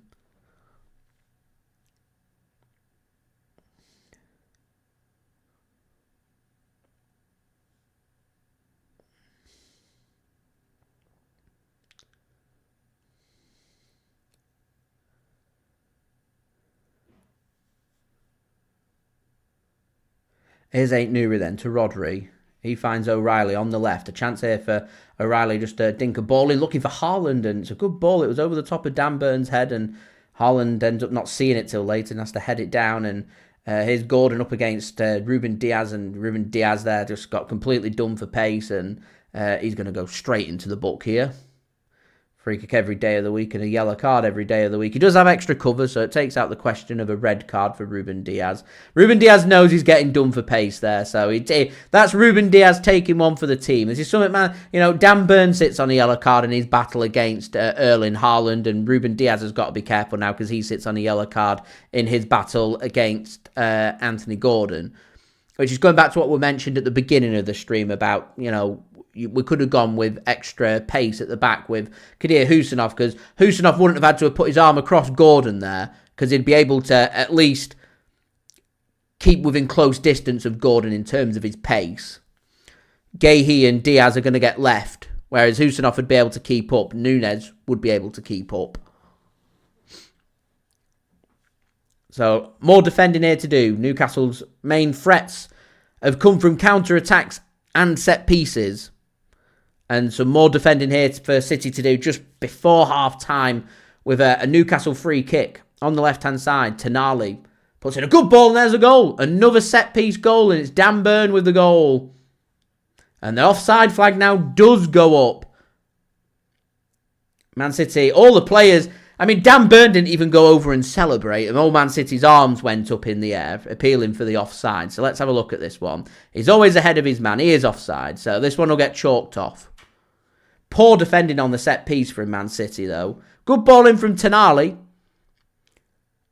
Straight onto the head of Dan Burn. Keeper's in no man's land. I don't know what Donnarumma's doing there. Dan Burn must have known he was offside because he didn't really celebrate. He is slightly offside confirmed. He is just ahead. He's always ahead. It was like the Marmoush one before I said. He's just about offside. So had Marmoush scored or O'Reilly scored for his hat-trick, that's, again, would have been equally as quick decision to say it's offside. You can see from the naked eye, it's not a million miles away, but it's not a close offside call. An easy decision for the automated offside system to make. Correct decision is made. I don't know if TNT Sports are making a point there of Ruben Dias doing a bit of pushing and shoving on Dan Burn to push him in more into an offside position, but I think that's just more of like a physical battle of grappling with each other. You see it on all set pieces, so I don't think there's anything in that. I call it all the time about all the grappling that goes on set pieces. It never gets penalised, and I don't see why we're going to start now. City just working this ball backwards. Got into a good position there through Semenyo. He's had a bit of a quiet first half, Antoine Semenyo. I said before, I didn't really think this was the game that would, for the position that we've got him in and what we're asking him to do. I just didn't think this was the game for him. Good passing that from Newcastle, passing into the gaps. Here's Elanga, got the extra man across. City have managed to get defenders back though. Good defending from Guehi just to force out wide. Here's Anthony Gordon has a drive through and runs into traffic. He goes down, and Donnarumma will make the interception for Man City then. Into the final 90 seconds plus added time here at the Etihad Stadium, where we do hit past 50 likes, which is fantastic. Now 48 likes to go to 100. Any help towards that would be absolutely brilliant. Also, don't forget as well to subscribe to my channel if you are new around here. Here is Semenyo then. He plays his pass through the legs there of Tio, but his pass to Marmoush sends Marmoush wide, and he's got to go backwards in what was looked like a good position there if Semenyo got that pass right. Here is Matheus Nunes then for Man City. Back to Rodri. Here's Marc Guehi.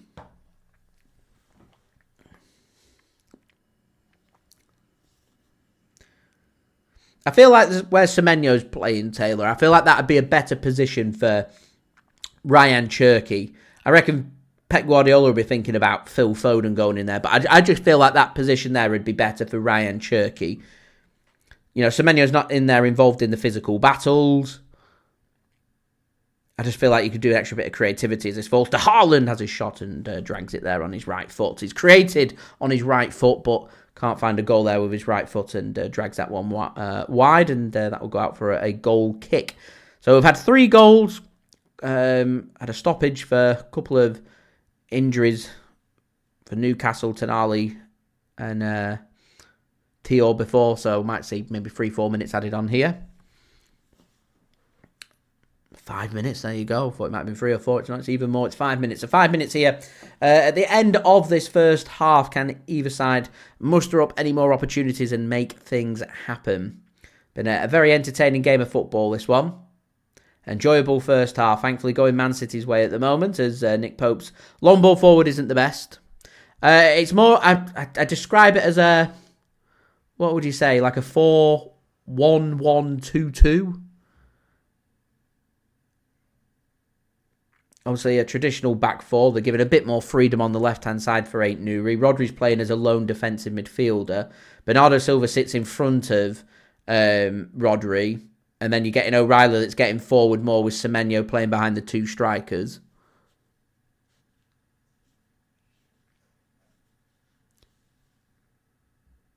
You want to keep it as like a traditional formation. I'd say it's closer to a 4-2-2-2, which is something we've seen City experimenting a lot in this this month.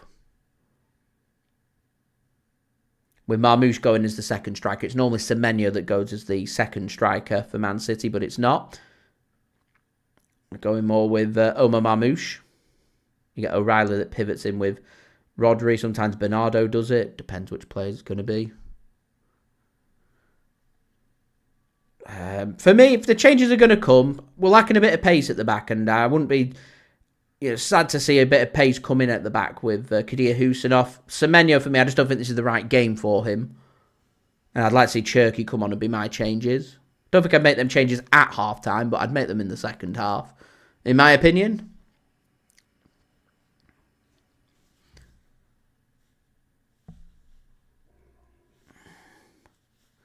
Here's Bernardo then to Rodri. Through the first 2 minutes here. Got 3 more minutes to play. Bit of space opens up here for Marmoush. A bit of space opens up for Marmoush! And it's just wide. Marmoush will be disappointed here. He'll be really disappointed that he's not come away with at least a goal for Manchester City. He's had a couple of good opportunities where the ball's just opened up on the outside of the area, and he'll be so disappointed that he's dragged that one. He knows that was a big opportunity. And Uncle Sans, Semenyo's a good player. He's a goal scorer. You know, Semenyo wants to be in them attacking positions. He wants to be playing beside Erling Haaland. Marmoush is playing in that role, and Marmoush is doing very well, in my opinion, in that position. So I'd be more than happy for Haaland and Marmoush to see out this game. So if I'm going to make the changes, further back from the attacking front 2, then I'm looking more traditionally towards the midfielders to do that. That's where I'd be looking at the creativity side of things. That's where I'd be looking at someone like Rayan Cherki, who, if he receives them balls in them little pockets of space, he's capable of playing them direct balls through balls and passes into space. That's for me is what I would be. That's for me what I'd be looking for. And it's not that I don't rate Semenyo. I do rate Semenyo. It's just the position that we've got him in. I just think there's better players that we've got that can play in that position and do a better job. Offside flag goes up against Newcastle into the final 90 seconds of this first half. Tight call, that. I'm not sure he's offside there. Newcastle will be disappointed with that one. I tell you what, that linesman there, he's got some arms on him, hasn't he? He's got his tattoos on show. Hench linesman there on the side.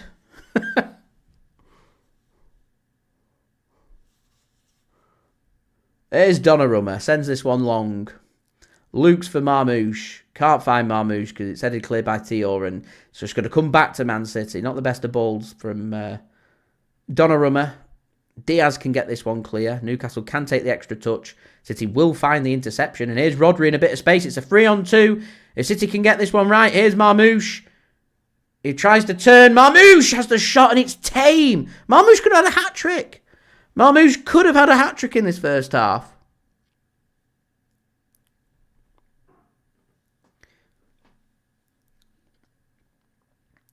In the end, City don't grab the all-important third goal, the killer 2-goal cushion. There might be a chance here for one last opportunity. Looked like that should have been a free kick for Newcastle. Referee says no. That will get us to the 50-minute mark, and the referee says that will be that for the first half. It's been an enthralling first half here in this match between Manchester City and Newcastle United. It is Man City who lead this game by 2-1. Goals today coming from a brace from Nico O'Reilly, and Newcastle's goal coming through a deflected effort which has gone down as a goal for Lewis Hall. O'Reilly scoring on 14 minutes, 8 minutes later from Man City's own set piece. Newcastle coming forward. Took them, 10, 15 seconds. They get themselves a corner. City can't defend that corner. It goes out for another corner. And Newcastle then scored off that second corner. 22nd minute, Hall with the equaliser, a deflection off Ait-Nouri, which obviously deemed to have been on target from Hall and goes down as his goal. A good response from Man City to try and get back up to pace with the game, or a good through ball from Semenyo played through to Haaland on his weaker right foot. He just dinks his ball towards the back post, hoping there's going to be a City lad on it, and O'Reilly reads it quickest, reads it well. He's there, nods it in across the keeper into the back of the net.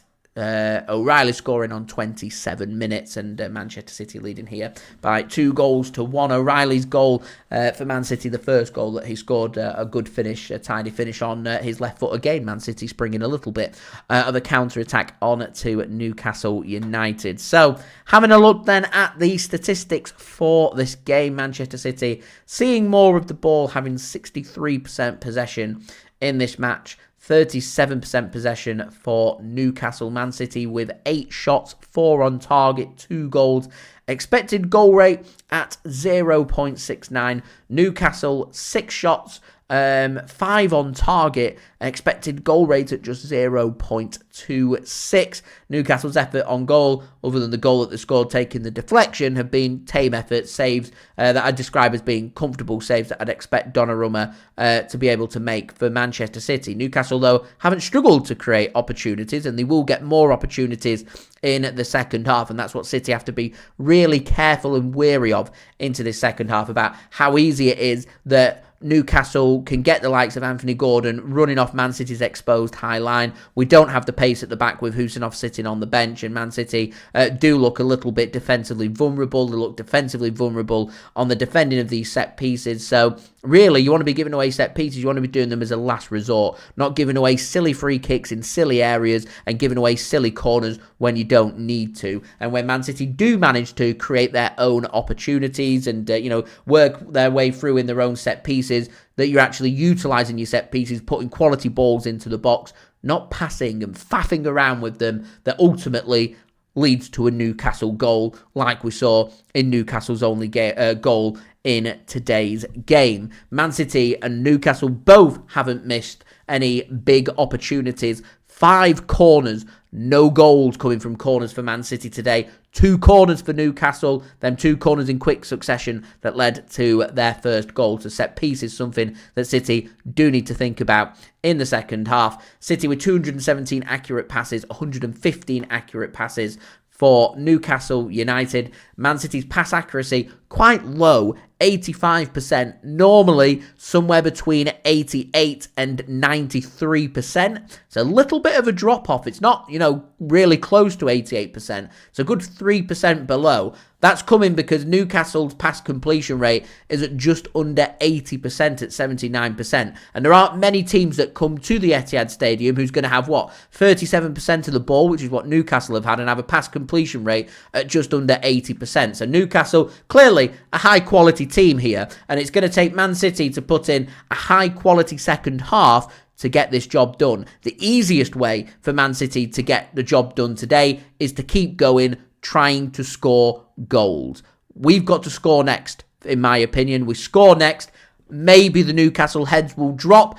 We've got to go all out, though, to get the job done. We don't have the advantage that Newcastle have extra games coming up. Yes, they play on Tuesday night against Qarabag. It's a dead rubber game. Newcastle could probably make 11 changes and they're still going to go through to the last 16 of the Champions League. So they don't need to take any risks ahead of that game. All they need to think about is trying to keep into this game to potentially take points from Manchester City. So the easiest way to wrap this up for Man City is to score goals and get out of sight of Newcastle. If I'm Pep Guardiola, I'm telling the players, keep pushing. A frantic first 10-15 minutes in this second half and see if you can grab the next goal. We score next. That puts Man City in a real good position going into, the final 30-35 minutes of the game, where we've got the benefit of a 2-goal cushion. See, we've already scored 3 goals, and hopefully then we have enough there to try and see the job out. Really, you want to try and push for completely getting this game out of sight, and looking at what the scoreline is at the minute, 2-1 Man City, you'd think 4-1 Man City would get that job done. So that, for me, is what Man City need to be aiming for. Try and score a couple more goals in this upcoming second half, and I think that will be enough to give Man City an all-important 3 points in getting Arsenal under pressure ahead of the North London derby tomorrow against Tottenham Hotspur. So just having a look at the games from before, because obviously it's Saturday evening, so we've already had a full round of fixtures that have gone on up and down the country today. We're just going to stick to having a look at England's scores, because otherwise we'd be here all day. Premier League games: Aston Villa 1, Leeds United 1. Aston Villa sitting just behind Man City in third place in the Premier League, dropping points at home against Man City's next opponents, Leeds United. Man City playing Leeds United away from home next Saturday. Not going to be an easy away game. We will be doing another live watch-along for that game next Saturday for you guys to enjoy. That game kicking off at 5:30pm GMT, so we'll be going live at 5pm next Saturday. Brentford have lost at home. Their good form come to an end against Brighton and Hove Albion. Brighton winning that game by 2-0. A brilliant win on the road for them. Chelsea, spoke about that before, dropped points today at home against Burnley thanks to Fofana's sending off. It means that he's now going to be suspended ahead of Chelsea's big away game against Arsenal next weekend. West Ham United against Bournemouth. West Ham have picked up a point in their relegation battle, drawing 0-0 against AFC Bournemouth in the 5:30 evening game today. And the late night game here, Manchester City against Newcastle United. Currently half-time, Man City leading by 2-1. Quickly going to run through the Championship, League 1 and League 2. Championship: Hull City 1, QPR 3, Stoke City 2, Leicester City 2, Swansea 1, Bristol City 0, West Brom 0, Coventry 2, Middlesbrough 0, Oxford 0, Millwall 1, Portsmouth 3, Norwich 1, Birmingham 2, Southampton 1, Charlton Athletic 1, Watford 2, Derby County 0, and Wrexham 5, Ipswich Town 3. In Sky Bet League 1, you had Plymouth Argyle 5, Cardiff City 2, Rotherham United 1, Doncaster 2, Wycombe Wanderers 3, Stevenage 1, AFC Wimbledon 3, Bradford City 1, Bolton Wanderers 2, Blackpool 2, Huddersfield 2, Barnsley 1, Luton Town 1, Burton Albion 1, Mansfield 0, Lincoln City 2, Northampton 1, Leyton Orient 2, Peterborough 3, Exeter City 3, Port Vale 1, Reading 1, and Stockport County 4, Wigan Athletic 2. Massive win that for Plymouth, 5-2 against league leaders Cardiff City, and Lincoln City continuing their very fine form right now, picking up a good away win against Mansfield. In League 2, Fleetwood 3, Barrow 2, Swindon 1, Crewe 2, Accrington 0, Shrewsbury 2, Bristol Rovers 3, Grimsby 1, Cheltenham 3, Salford City 2, Colchester 4, Barnet 1, Crawley 1, Chesterfield 1, Gillingham 0, Oldham 3, Harrogate 0, Bromley 0, Newport 0, Cambridge 2, and Notts County 5, Tranmere 0. So there you go, guys. You guys are all up to date. Bertram, welcome. Thank you for tuning in.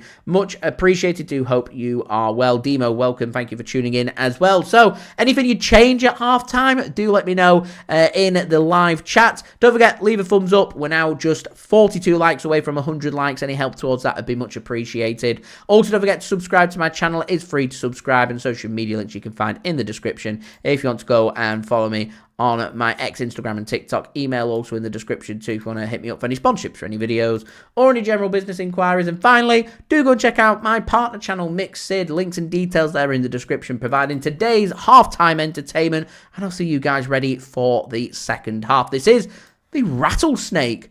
Enjoy. What is up, guys? Welcome back to the Mixed channel. Today's cocktail is the Rattlesnake cocktail, straight from the Savoy cocktail. But yes, we are returning to the Savoy series because I've been wanting to do this one for a while, and it's a fun cocktail, and we'll get straight into it. So first, get your shaker and put some ice.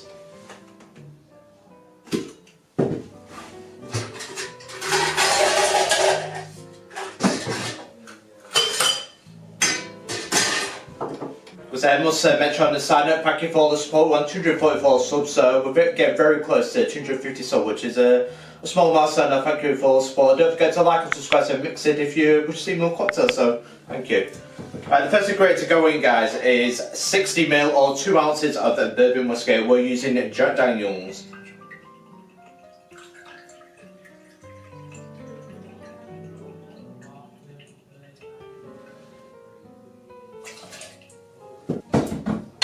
Next ingredient is 7.5ml or 1/4 ounce of fresh lemon juice.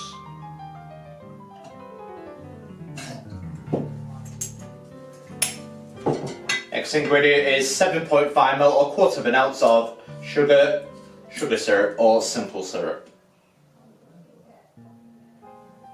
So the one we use is more like a sugarcane syrup. And the next ingredient is a 5ml or a dash of absinthe.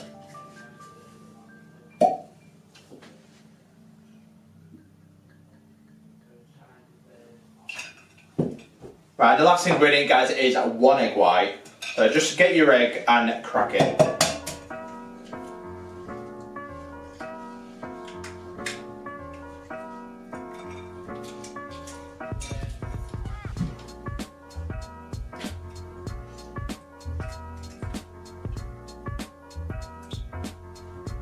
So the reason we want an egg white, guys, is to get a nice foam on it.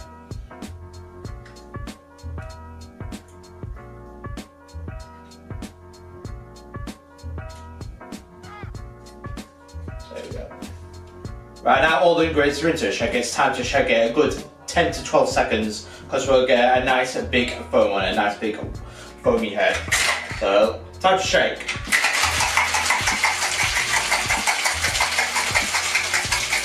Give it a nice hard shake.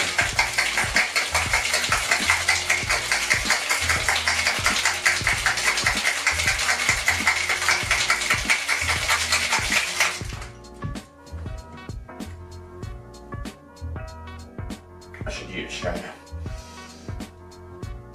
Because I've just realised I haven't used the wrong head. Right, for a foam cocktail, it's best to use a strainer instead of doing it straight from that. You'll get a better foam. Right, so get your martini glass and strain straight into it.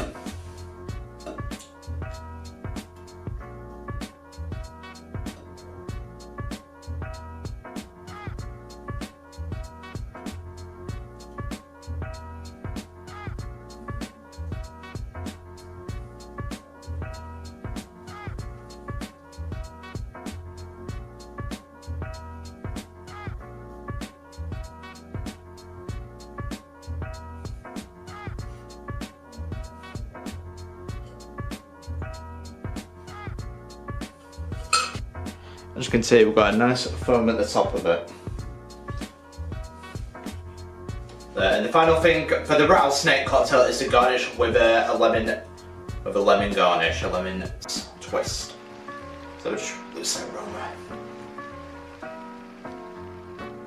There we go.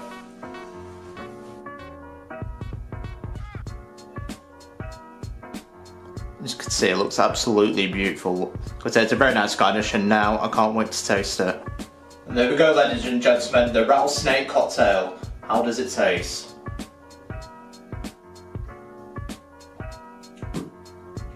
Personally, I've always been a big lover of bourbon cocktails. I really do like bourbon, I won't lie. But it's certainly quite a smooth cocktail, that's what I will say about this one. It's smooth, it's very nice, it's certainly a refreshing bourbon cocktail. It's absolutely beautiful, and it's turned out the way I want it. It's absolutely perfect. So the next cocktail in the series will be a special one, as it is a leap year, so I think you can guess what it is. Trailer's Savoy cocktail book. Yes, that is it. It is their leap year cocktail, and I will see you in the next cocktail video. But don't forget to like and subscribe to Mix It if you want to see more cocktails like this, and I will see you for the next cocktail video. Cheers.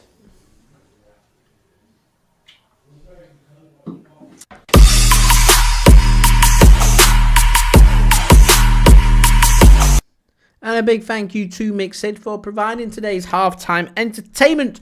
Do go and check him out. Links and details, they are in the description. So players are back out, ready and waiting for the second half. And what's really interesting is Manchester City are already dipping into the bench. And it's Abdukodir Khusanov coming on for Man City, looking for a bit of pace. And it's Ruben Dias on the yellow card, continuing his recovery from injury that comes on for Manchester City. I was expecting the change to come. I just wasn't expecting it at half-time. So Anthony Gordon, they're going to have to try and deal with the pace of Khusanov. Obviously, City lose a little bit of organisation at the back in the form of Ruben Dias. Man City haven't been too great on defending their set pieces, so I presume that's just going to continue for the theme of the game. And as I said before, it's important that Man City just avoid giving away silly set pieces. A big thank you to Chad for providing a $10 donation, much appreciated. You are more than welcome with me providing another live watch along. Thank you very much for tuning in, and thank you very much for the donation. Remember, any donations that is received on my channel does get reinvested back into the channel, so I do much appreciate that one. Thank you very much, Chad. I do hope you have a fantastic Saturday. Scully, thank you for tuning in as well. DNS has got his Man City beanie on. Diaz has been slow, and it has been a problem. That's why probably seeing Khusanov come on.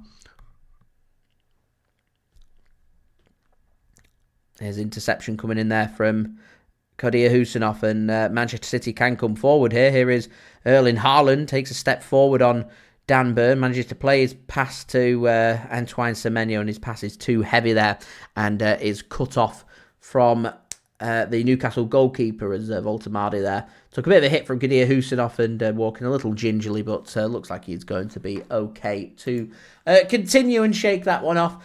Here is Tio then at the back, gives the ball to Trippier. He's going to play a ball down the channel looking for Elanga. It's a good ball by Elanga to Voltamadi. Work to the left-hand side here. Some defending for Manchester City to do. Backs against the wall. Ball comes across. Newcastle want handball. Referee not interested. Looks like it hit one of the City defenders' backs rather than the hand. On my initial observations, I'll have to see another replay of it. There was appeals there from the crowd and from one Newcastle player, and nobody else seemed to have appealed. Crossfield pass comes in from Kieran Trippier to Lewis Hall. Good crossfield pass as well. A chance here for a ball to go into the box. Tonali now to Hall. No ball has come into the box. Gordon reads it, but he's going to get tackled, and O'Reilly's going to mop that one up for City and get that one clear. Presume VAR will be having a look at that potential handball to see what they think. As of right now, play continues. Here's Bernardo Silva. Good drop of the shoulder. He's got runners if he wants to use them. Bernardo Silva just gets pulled on the back of his shirt, and he took a bit of a gamble there. Referee's given the yellow card there to Willock. Willock presumed that with all the players getting back, the danger had disappeared, so he was committing a tactical foul. I thought maybe he's going to get away with it with the extra cover in there. And the referees decided against it and given him a yellow card for a cynical foul. Interesting.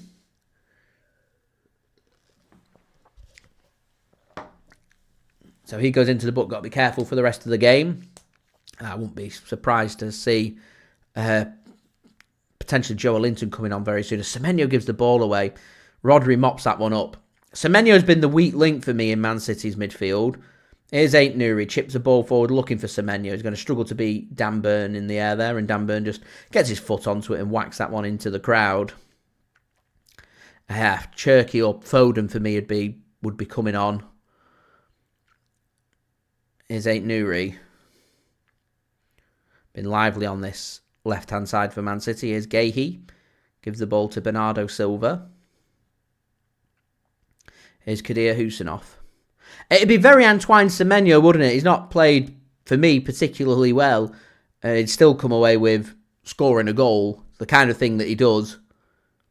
And Semenyo just gives the ball away again there for Man City. And Bernardo Silva says, I got the ball. He's committed to foul instead. And if he's deemed him not to get the ball, you'd have thought this would have been a yellow card. Bernardo Silva pleading his innocence, saying, it's my first foul and I got the ball there. And he does get the ball. That's why he's not happy. It's a good challenge that from Bernardo. So it's a poor decision that from the referee. The referee actually, I think, has been, as a whole, pretty solid. Bernardo Silva, he gets that decision wrong. And Bernardo Silva's gone into the book. I don't know if he's gone into the book for dissent and speaking with the referee. But I think the referee's booked him because he's deemed it to be a late challenge. But I think Bernardo Silva has a right there to be unhappy. Because that shouldn't have been a yellow card. It shouldn't have been a free kick. He gets the ball. I think that, for me, is probably the first decision the referee's got wrong in this game. Free kick then for Newcastle, going to be launched forward by Nick Pope. Header will be won by Marc Guehi, and City will mop that up and whack it clear. Kieran Trippier will pick the ball up, and he'll go again for Newcastle, trying to plant a ball forward, looking for a cross-field pass that he's done pretty well so far in this game. And there's a silly free kick given away. Bernardo Silva giving away a silly free kick. He's just gone into the book and he's deemed to have fouled big Dan Burn there. Let's have a look at this. Dan Burn goes up in the air. I think it's because Bernardo Silva's not even looking at the ball there. And obviously it's not enough to knock Dan Burn over, but he goes over to make the points. It's silly from Bernardo Silva. Bernardo Silva's claiming it's shoulder to shoulder, but Bernardo Silva just basically jumps into Dan Burn's chest and knocks him over. Obviously, because Bernardo Silva's stature is quite small, it's not enough to knock someone like Dan Burn over, but Dan Burn goes over to make the point. And you see, this is where City have got to be real careful. It's a very similar position when Newcastle had that offside in the first half that we conceded off. Thankfully, the offside flag went up, so it never counted, but it's a very similar position, this. Very similar position. Oh, he is half his size. It's definitely not enough to knock Dan Burn over, but Dan Burn makes the point. It's not shoulder to shoulder. Bernardo Silva didn't have any eyes on the ball. He's just interested in basically barging into Dan Burn, and it's a free kick. It's a silly free kick to give away, and it's exactly what I said at half-time. Don't be giving away silly set pieces, because our defending on set pieces today, it's been a joke. It's been poor. And into the side netting. I'm surprised he's gone with a shot there. Lewis Hall's gone with a shot. I'm not sure why. It'd take a lot to beat someone as good as Gianluigi Donnarumma from there. Obviously a smaller wall with Bernardo Silva and Marmoush in there, but never close. Never really close. Donnarumma always had that one covered. It was a good position that for a cross to go in, and how weak Man City have been defending these set-piece crosses. I'm amazed that they've not put a ball into the box there. Wrong choice from Hall and Newcastle. Here's Rodri. He'll win the ball there. O'Reilly will win it as well. Can't find his pass, though, and it's not the best of passes from Newcastle, and Man City can get that one clear. Linesman's keeping his flag down. He says it's not offside, this, and Marmoush could have an opportunity here. Plays it across. Here's Semenyo, and he's tackled. Here's Rodri to Marmoush. Can he get it across? He can, and it's not very good.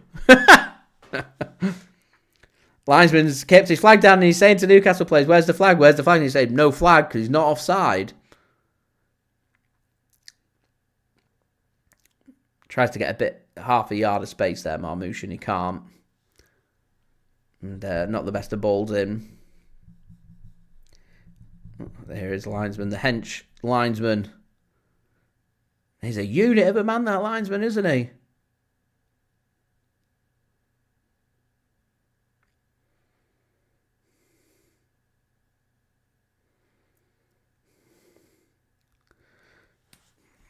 Pass then from the keeper for the goal kick. Trippier wants to play it forward, but there's no. Dan man wants to see Cherki come on. Cherki for Semenyo would be my change. I'm not in charge, though.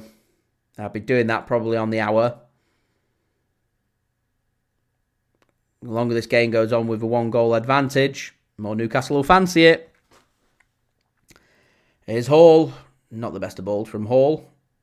Potentially will be kept in this by Elanga. It won't. It'll run out of play. Roll down the hill and out for a throw into Man City. Bernardo chips the ball into space. Finds Semenyo. Jessica, welcome. Says, I had some company. Hope you enjoyed the company. No need to apologise. Here is Semenyo. Space opens up for him and it's an ugly shot from Semenyo and into the crowd. You feel like it's just not been quite been Semenyo's day today, don't you?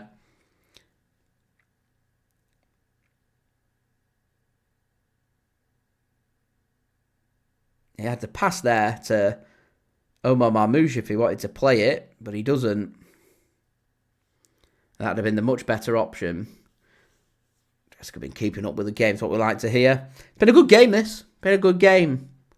It's not been wrapped up this by Man City by any stretch of the imagination, though. Slender 1-goal advantage.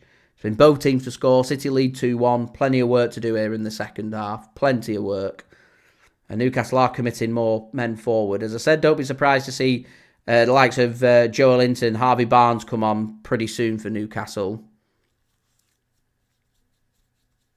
One ball forward, Haaland takes the touch, heavier touch. He goes down under a challenge from Byrne and it's given as a free kick.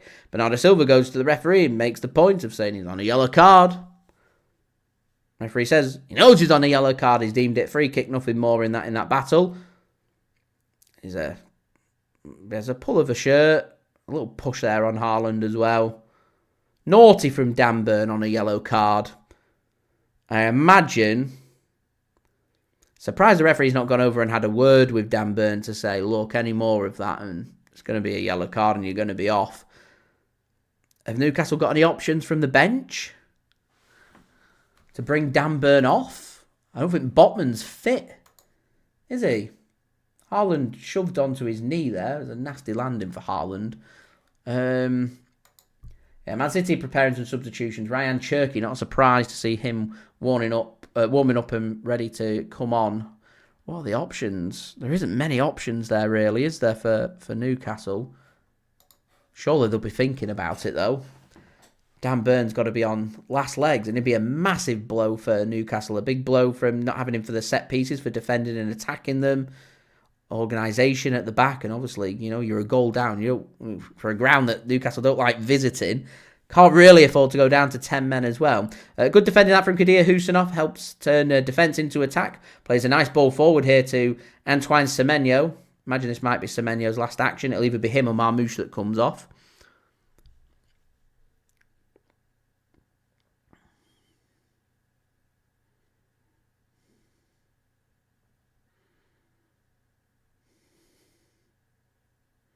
Have Newcastle got another defender that's injured? Along with Botman. They just seem a little light of quality at the back. I know they were getting linked with Marc Guehi at one point. As Rodri's fouled there. Newcastle started just to get a bit frustrated now. First real signs of frustration that we've seen. Yeah, Fabian Schar. Of course, yeah, he's injured as well. Is the other one. And Newcastle aren't going to wait to make their changes. So it's going to be Marmoush. I said it'd be one of Semenyo or Marmoush that comes off. So Semenyo is going to go into his more natural position now, playing alongside Haaland is what's going to happen. And Cherki's going to drop a bit deeper and play where Semenyo's been. So I said it'd be one or the other. I'm not too disappointed with that. Not too disappointed with it. I can see Joelinton warming up, ready to come on. I'd be surprised if Harvey Barnes isn't getting ready to come on. I'd be surprised if there isn't a centre-back being warmed up, ready for Dan Burn to maybe come on, because he's on last chance saloon for Newcastle. He's had a battle all game with Haaland as we approach the hour mark. Good pass that from Bernardo. Chance here for Nunes to put a ball into the box. Haaland can nod his ball down, gives it to Cherki. Hit is Ait-Nouri. He'll go back to Cherki. It's not easy for the subs getting up to pace of this in this game, but they'll have to, and they'll have to adapt quick. Jessica Khusanov came on at half-time for Ruben Dias. Ruben Dias on a yellow card. City lacking a bit of pace at the back, struggling with Anthony Gordon's pace, so not a surprise to see that change for me. As we're now 29 likes, guys, away from 100. Any help towards that would be much appreciated, and don't forget to subscribe as well if you are new around here. Here is Bernardo Silva for Manchester City. Gives the ball to Antoine Semenyo. Here's Khusanov. Back to Bernardo. It's a poor pass from Bernardo. Here's Newcastle then, skipping forward. As City do ever so well. Guehi there, helping to intercept. He's been a good signing, hasn't he, Marc Guehi? Real good signing for City. It's a poor ball given away there by Nunes. Again, City do real well to mop it up and then give the ball away again. It's got a bit scrappy, this phase of play. Is Hall then coming forward, and Rodri then makes the interception out for a throw-in for Newcastle, and maybe a chance for Newcastle if they want to make these changes now. They are going to make these changes then. First one's going to be Joelinton, bit of physicality coming on into midfield, and it's going to be Voltemade that comes off. So it's going to be more of a like-for-like. Joelinton going to go behind striker Anthony Gordon. And it's going to be Willock is the other player that's going to come off.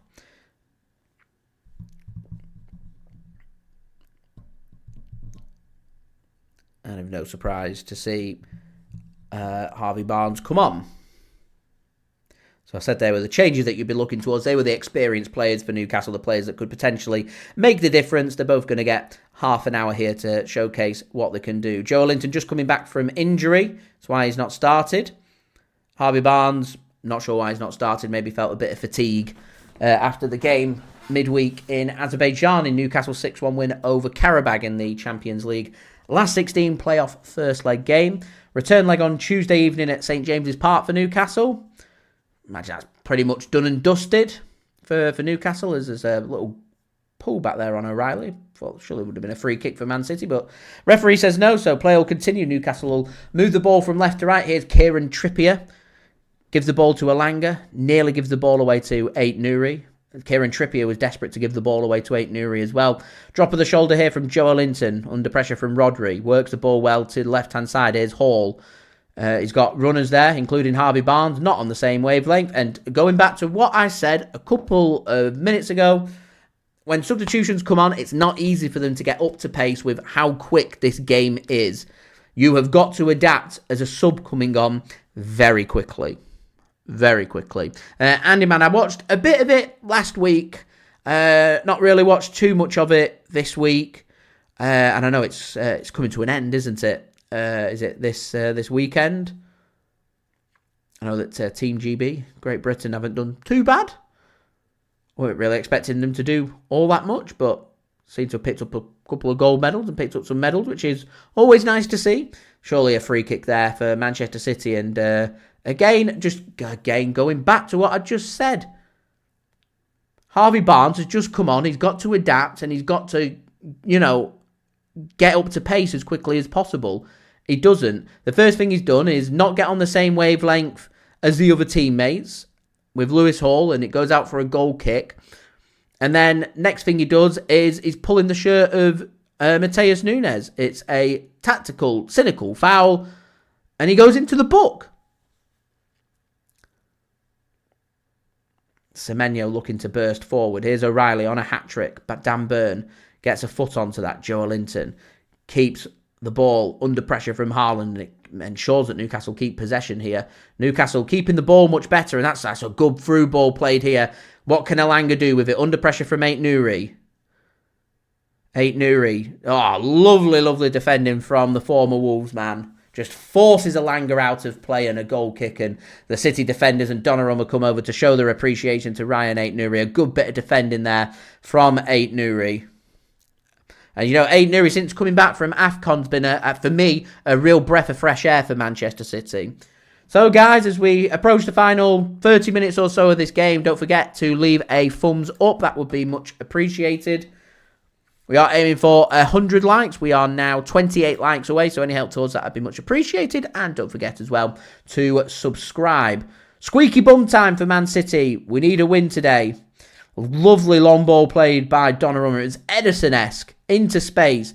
Here's Erling Haaland. Oh, lovely turn from Haaland. Here's Cherki. Finds Semenyo. Finds Semenyo, and he's shot straight at the keeper. Marmoush had a similar opportunity in the first half, and his effort was tamed straight at the keeper. And same again there from Antoine Semenyo. A good pass there from Cherki. Gets onto his left foot, and it's a shot on target. But you know, it's like Newcastle's shots in the first half. They were tame efforts, saves you'd expect the keeper to make, comfortable saves.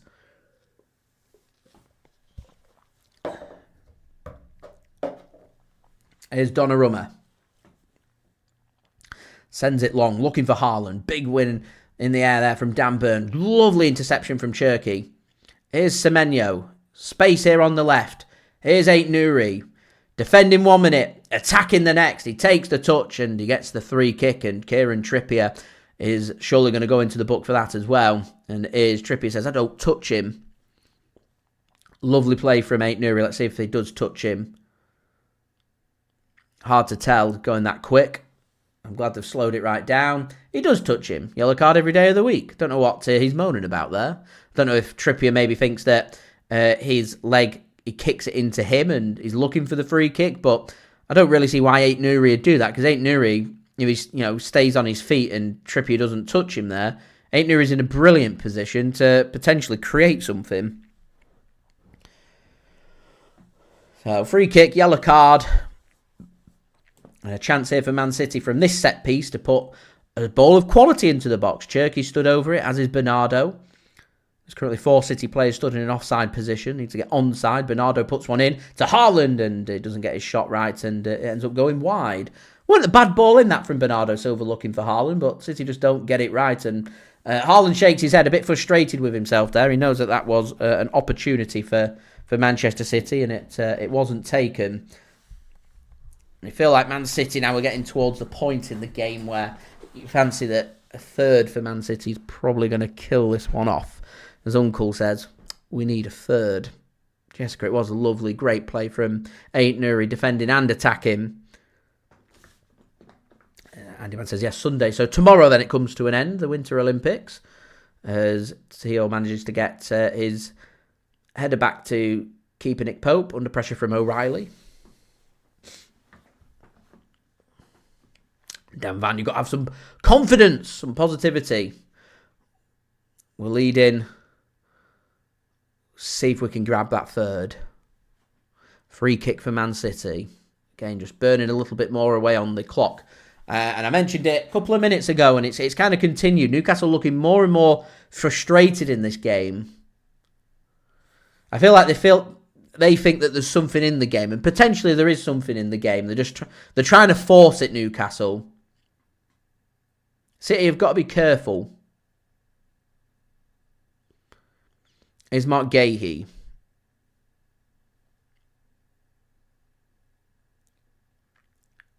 It has been a much looser second half from Man City, but we've only got a slender 1-goal advantage. So we need to make something happen. Perhaps they're just waiting like they did at Anfield, waiting for fatigue to hit in, get to the last 15 minutes, and Man City can maybe make all of the games Newcastle have been playing in Azerbaijan on Wednesday, make it count. City had a week off. Players have had 3-4 days off from our last game in the FA Cup against Exeter. Players should be nice and fresh. We've got another week off as well coming up. More pushing and shoving going on between Dan Burn and Erling Haaland. Some pushing going on between Joelinton and Guehi. Lots of physicality there for Newcastle. Long ball comes in, looking for Burn. Haaland wins the header. Ball gets chipped in. Donnarumma comes in, fists it, clear, hooked back in. City could just let this one go. Headed clear in the end by City, kept in by Barnes. Another opportunity maybe for Newcastle to put a ball in. They've kept Joelinton forward. Ball comes in again. Burn stayed forward. Haaland wins the header, and a free kick given there for Manchester City on Erling Haaland. I think was it Dan Burn again? Donnarumma passionate about Man City trying to see this one out. Damn, at 3 a.m. in India. Offside flag up against Dan Burn there. Is it the offside flag that went up rather than a foul on Haaland? Good defending from Erling. Andy, they are under pressure, Arsenal, definitely. We've just got to see it out. We've got 22 big minutes coming up here for our season. Abby Bash, thanks for tuning in. I do agree about the first half and second half differences from Man City. Shouldn't be too much of an issue, though, because we've not played in a week. Players are fresh.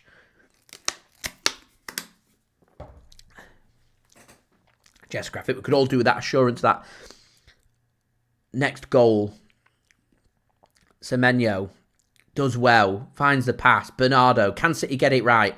Into the penalty area. Here's O'Reilly. Any overlap? Bernardo gives one, chips one in, headed clear, edge of the penalty area. No one's there for Man City to follow it in, and Joelinton takes a hit, and now free kick for Newcastle. Here's Newcastle go quick. Pass never comes. Elanga, he's got the option of Tonali here. Tonali threads another pass in. Here is good defending there in the end from Khusanov, and Guehi can get the interception in. Here is Ait-Nouri under pressure from Tonali. Can't get it fully clear. Guehi should be able to get this one clear.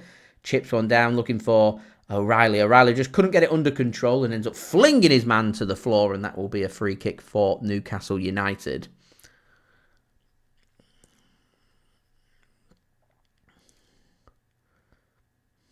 Good defending there from Theo.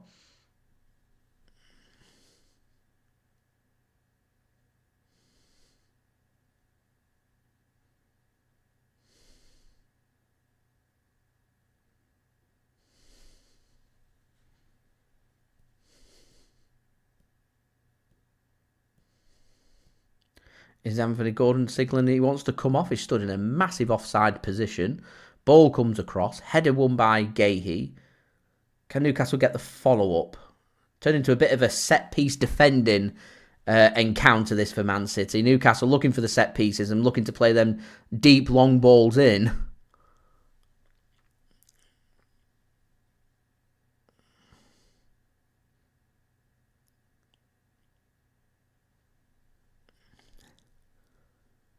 Joelinton under pressure from Cherki. He does well. Newcastle come again. Another wave. Joelinton, edge of the penalty area. Options to his right. Ramsey will find Trippier. Here's Elanga. That's a good threaded pass in. And good defending from Manchester City. Is that Matheus Nunes? Good bit of defending from City. Real good bit of defending. Does come back to Man City, and there's the interception from Abdukodir Khusanov. Ball has been kept in by Newcastle. It'll go back to Nick Pope. So it's been all Newcastle this last 3-4 minutes. City haven't really found a grip on possession, and because of it, under a lot of pressure. City just dropping a little bit deeper. Newcastle chucking more players forward, and City struggling to get hold of the football. Newcastle just basically skipping midfield and launching it long, then sending players forward, and it's causing problems. When they send the ball forward long, Newcastle are pushing forward as well. As you can see in the last 5 minutes, City's possession 40. Newcastle with 60% possession, having more possession here in the last 5 minutes, forcing Man City onto the back foot. Here is Tonali. Can't find his pass, and here's the danger now because there's a bit of space. Haaland with the shot, and good bit of defending there. Is it Dan Burn? He had the option of O'Reilly, but Haaland couldn't do anything, and Man City kept players back as Newcastle come forward. So again, real big gaps in midfield as City is sitting players a bit tighter, a bit deeper, in the hope that something will click in attack. Here's Tonali then, works the ball to Barnes. Overlap coming in from Hall. Barnes once more. Finds his pass to Tonali. Here's Trippier. Now Elanga. Chance for the ball to come across. It does, and takes a deflection off Ait-Nouri. Newcastle did initially ask for handball. It's going to go for a corner instead. Looked like it came off his knee. Or his thigh, should I say. And out for a corner. And again, more defending for Man City to do. Newcastle scored off their last corner that they had against Man City. Looks like I think Murphy's going to be coming on for Newcastle. Elanga is going to be the man that takes the corner then. No, it's not. It's going to be Hall. Dan Burn instructing where he wants it. Some defending here for Man City to do then.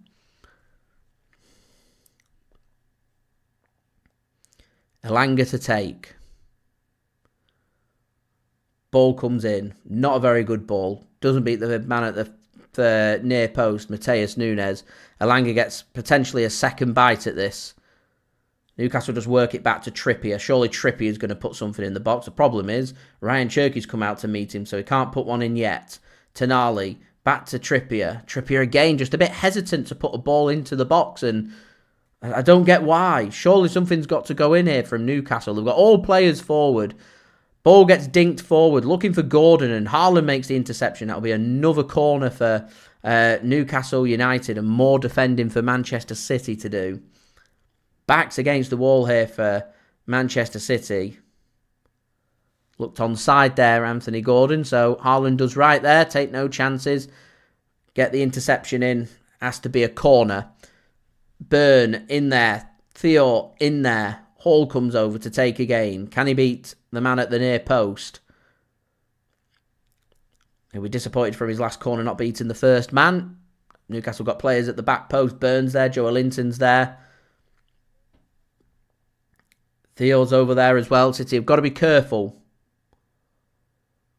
Corner taken short and then put in by Trippier. It's a good ball in, looping towards the back post, and Gianluigi Donnarumma will collect for Manchester City as we enter into the final 15 minutes of this game. So guys, we're on that push to 100 likes. Any help towards that will be much appreciated.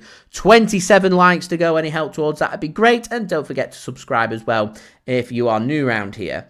Here is Manchester City then. Newcastle furious. They wanted a free kick. Referee says no as Haaland bursts forward. He's off balance here. He'll do well to get anything, and in the end he just runs into traffic. Didn't have much support. Couldn't find the pass, and it's just given away by Manchester City. And again, City are going to choose to drop deep. City can't afford to do this for 15 minutes. Just keep defending the long balls over and the long balls forward and the set pieces. They need to get a grip in terms of having some keep ball.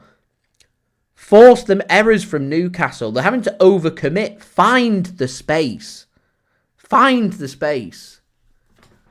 Chad, me too. It's because Man City aren't having any of the possession of the ball is where the concern's coming from. I know what Man City's plan is. Sit tight, make it difficult for Newcastle to create opportunities and hope that they can spring something on the counter-attack by having quick attackers is what they're hoping for. There's a free kick given away by Man City there for a bit of grappling going on. The City crowd unhappy with it, but another opportunity here on halfway for Newcastle to put a long ball into Manchester City's penalty area. So more defending for Man City to do. Newcastle don't hesitate to ensure that Tonali is going to be stood over this and everyone can stand forward. So the instruction from Man City is that they want a high defensive line. This is really what you could have done with Ruben Dias, one of the most organised centre-backs that we've got in organising defensive lines. Newcastle have changed their approach, stopped playing these through balls and exposed high lines to Anthony Gordon, and instead looking for that physical long ball route. Ball goes up towards, a shot comes in there from Joe Linton. Ball went up towards Dan Burn, nods it down. Joe Linton gets it under control, has a shot, and nothing given. So goal kick for Man City, and Newcastle going to make a couple more changes. Elanga's going to be the first of the two changes that they're going to make. He's going to come off and Murphy's going to come on. Second change is going to be Anthony Gordon that's going to come off. So they've already taken Voltamari off, which is a surprise when they're looking for physicality. Obviously, Anthony Gordon not really involved because they're now going long ball. So he's going to come off, and Newcastle are going to shake it up and try something different, and they're going to try Osula instead. So it's Murphy and Osula that come on for Newcastle, with Elanga and Gordon that come off. Long ball over from Donnarumma. Dan Burn comes to try and meet the header. He can't. It's over the top of his head. Tonali will mop it up. He'll look to play a long ball forward here. And that's good defending from Rayan Ait-Nouri on Murphy. Clock continues to tick away. 12 minutes for Man City to try and see out here. At the minute, Man City with the 3 points, going +1 goal difference behind Arsenal. 2 points behind Arsenal.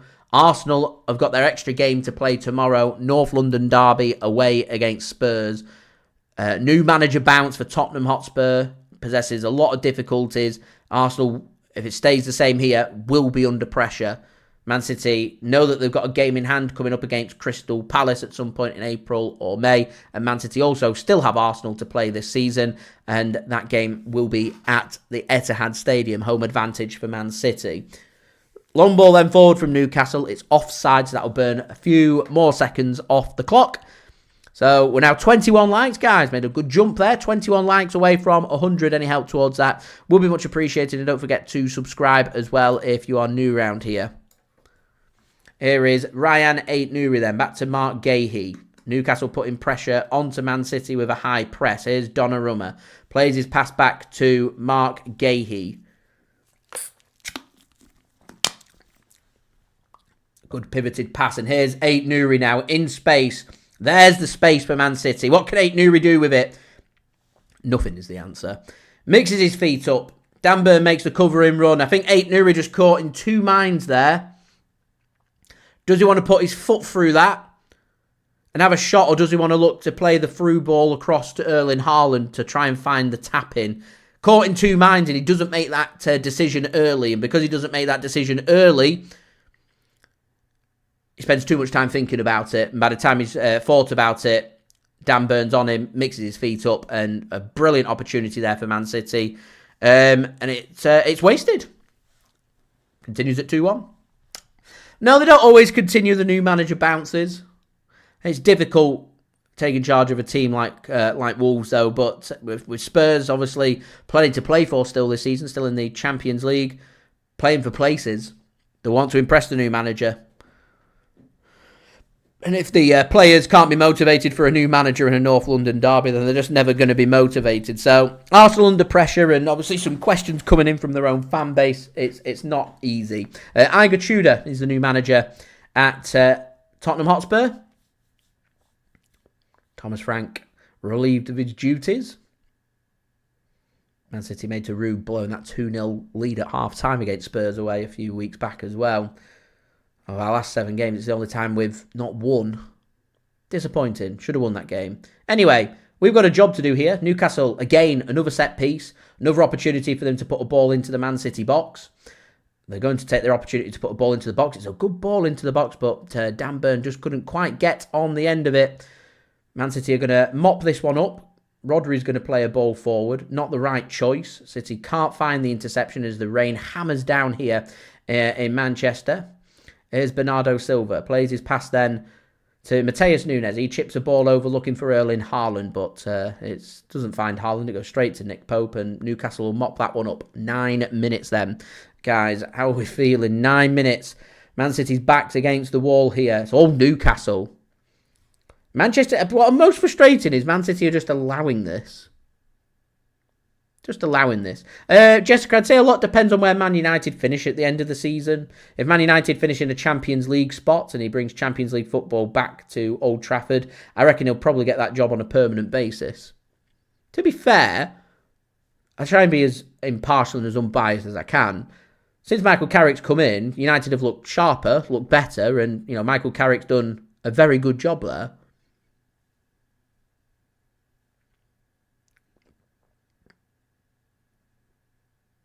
Interesting, they've got a match on Monday night against Everton away.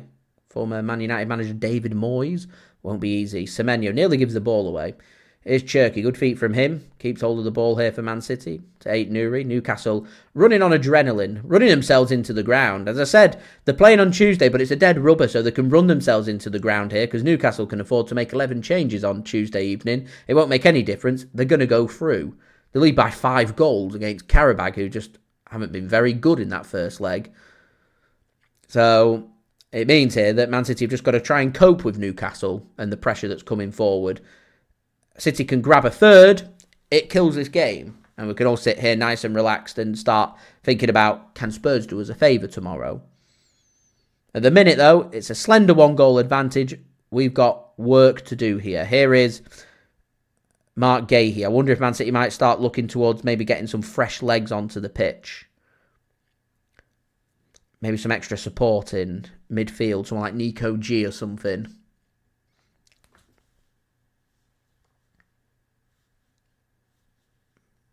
Oh, that's a lovely pivoted pass. Here's Haaland. Didn't know what to do with it there, Haaland, and ends up giving it away to Dan Burn, and Man City just have to drop deep again. But it does eat a few more seconds away. 7 minutes then remaining. Here is Kieran Trippier. Tonali. Newcastle will just, they'll keep going here till the full-time whistle because there's only a 1-goal advantage. They've got nothing to lose over committing. Nothing at all. This is all about Man City's defensive bottle. O'Reilly running himself into the ground, doing a heck of a lot of running for Man City. City have been waiting for the Newcastle mistake. They just haven't. That's the thing. Newcastle have been much better this second half. There hasn't been as many Newcastle mistakes. Guehi, good defending. Bernardo gets it clear. Cherki, Semenyo. Advantage here for City. Newcastle still got a good 4 or 5 players back, so Rayan Cherki's just going to slow this one down, and Man City just happy to take a free kick. Semenyo, he's hurt himself there, Antoine Semenyo. You guys might hate me for saying this, but I feel like a good sub in this situation might be Semenyo. If Semenyo does have to come off, I think Semenyo for the last 5 minutes, a player that's pretty good with his keep ball, good at finding space, and he's exactly the kind of player we need. Someone who's got good ball control, who's good at finding space. I'm not looking for him to start assisting and scoring. I'm looking for him to control the game. And I feel like someone like Semenyo could be a good move at this point in the game. It's going to be Phil Foden that City are going to go towards instead. Is Phil Foden going to have that much of an impact?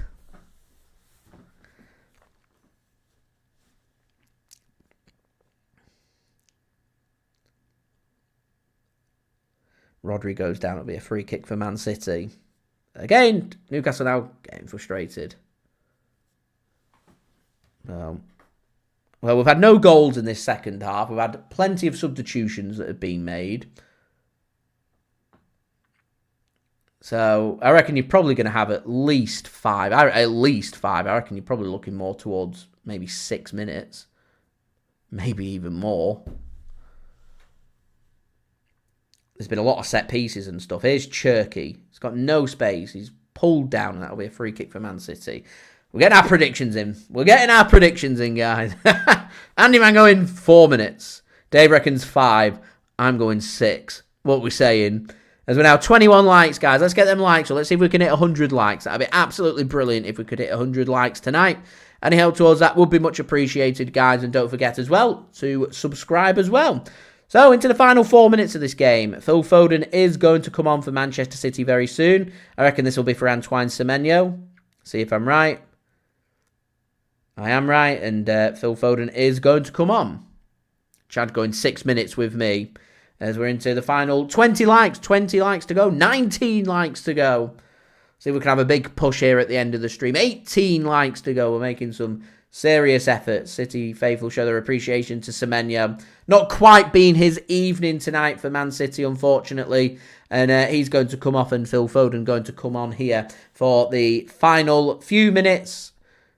Man City players are playing for places, so, if you're one of the substitutes that can come on and play in an impressive manner, you stand a good chance of potentially Starting our game next week against Leeds United in the Premier League away from home, a very big game. So if Phil Foden can make something happen in these final few minutes, he could potentially start in that game. Retro and Geffen going with 7 minutes as their prediction. I'm sticking with 6. Could be 7. I'm going with 6. Got some 7s in there, 4s, 5s. Who's going to be right? We'll find out in a couple of minutes. Long ball sent forward by Donnarumma. Not the best of balls. Looked offside there. Not given by the linesman. Doesn't matter. Newcastle can't thread there. Through ball into Osula, and Man City will come away with the football. Rodri will play a ball looking for Nico O'Reilly. Can't find Nico O'Reilly. And Newcastle is going to turn that back into possession again. More defending for Man City. City have kind of got off the boil since taking Marmoush off, haven't they? Jessica going 5 minutes. We'll see who's right. We could do with 3. That's Rodri going down, and Joe Linton loves the yellow card. Goes into the book for his foul on Rodri there, and that will again eat a few more seconds away.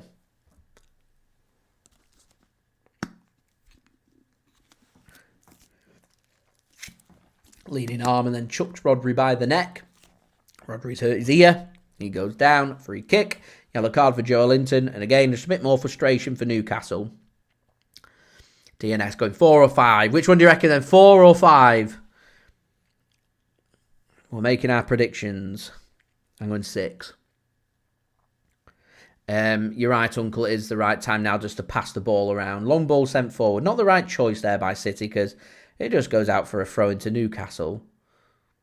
City could do with putting the squeeze on, but they're so scared of being exposed at the back that they're choosing not to commit forward. Rain in Manchester continues to come down. It's been raining all night. Here's Newcastle. Through ball comes in. Kadir Khusanov will win that foot race. Donnarumma chips a ball. Looking for Kadir Khusanov. Khusanov's been brilliant since coming on, hasn't he? Absolutely brilliant. That's a lovely touch from Haaland. And here's Man City's opportunity now. Cherki's got options of O'Reilly and Foden. He goes to Foden. It's slightly beyond Foden. He tries to square his ball across. Can't manage it. Cherki got the support of Foden still if he wants to use him. Eventually he does. Not through him passing though. Nearly came through an interception. Keep the ball down there. It's the 90th minute. Keep the ball down. Phil knows, just keep the ball down there. There's no danger of Man City's goal whilst the ball is down by Newcastle's penalty area. Here's Bernardo Silva. Pings a ball across looking for Ait-Nouri. Good touch by Rayan Ait-Nouri. He takes his time. Happy just to burn this clock. Right.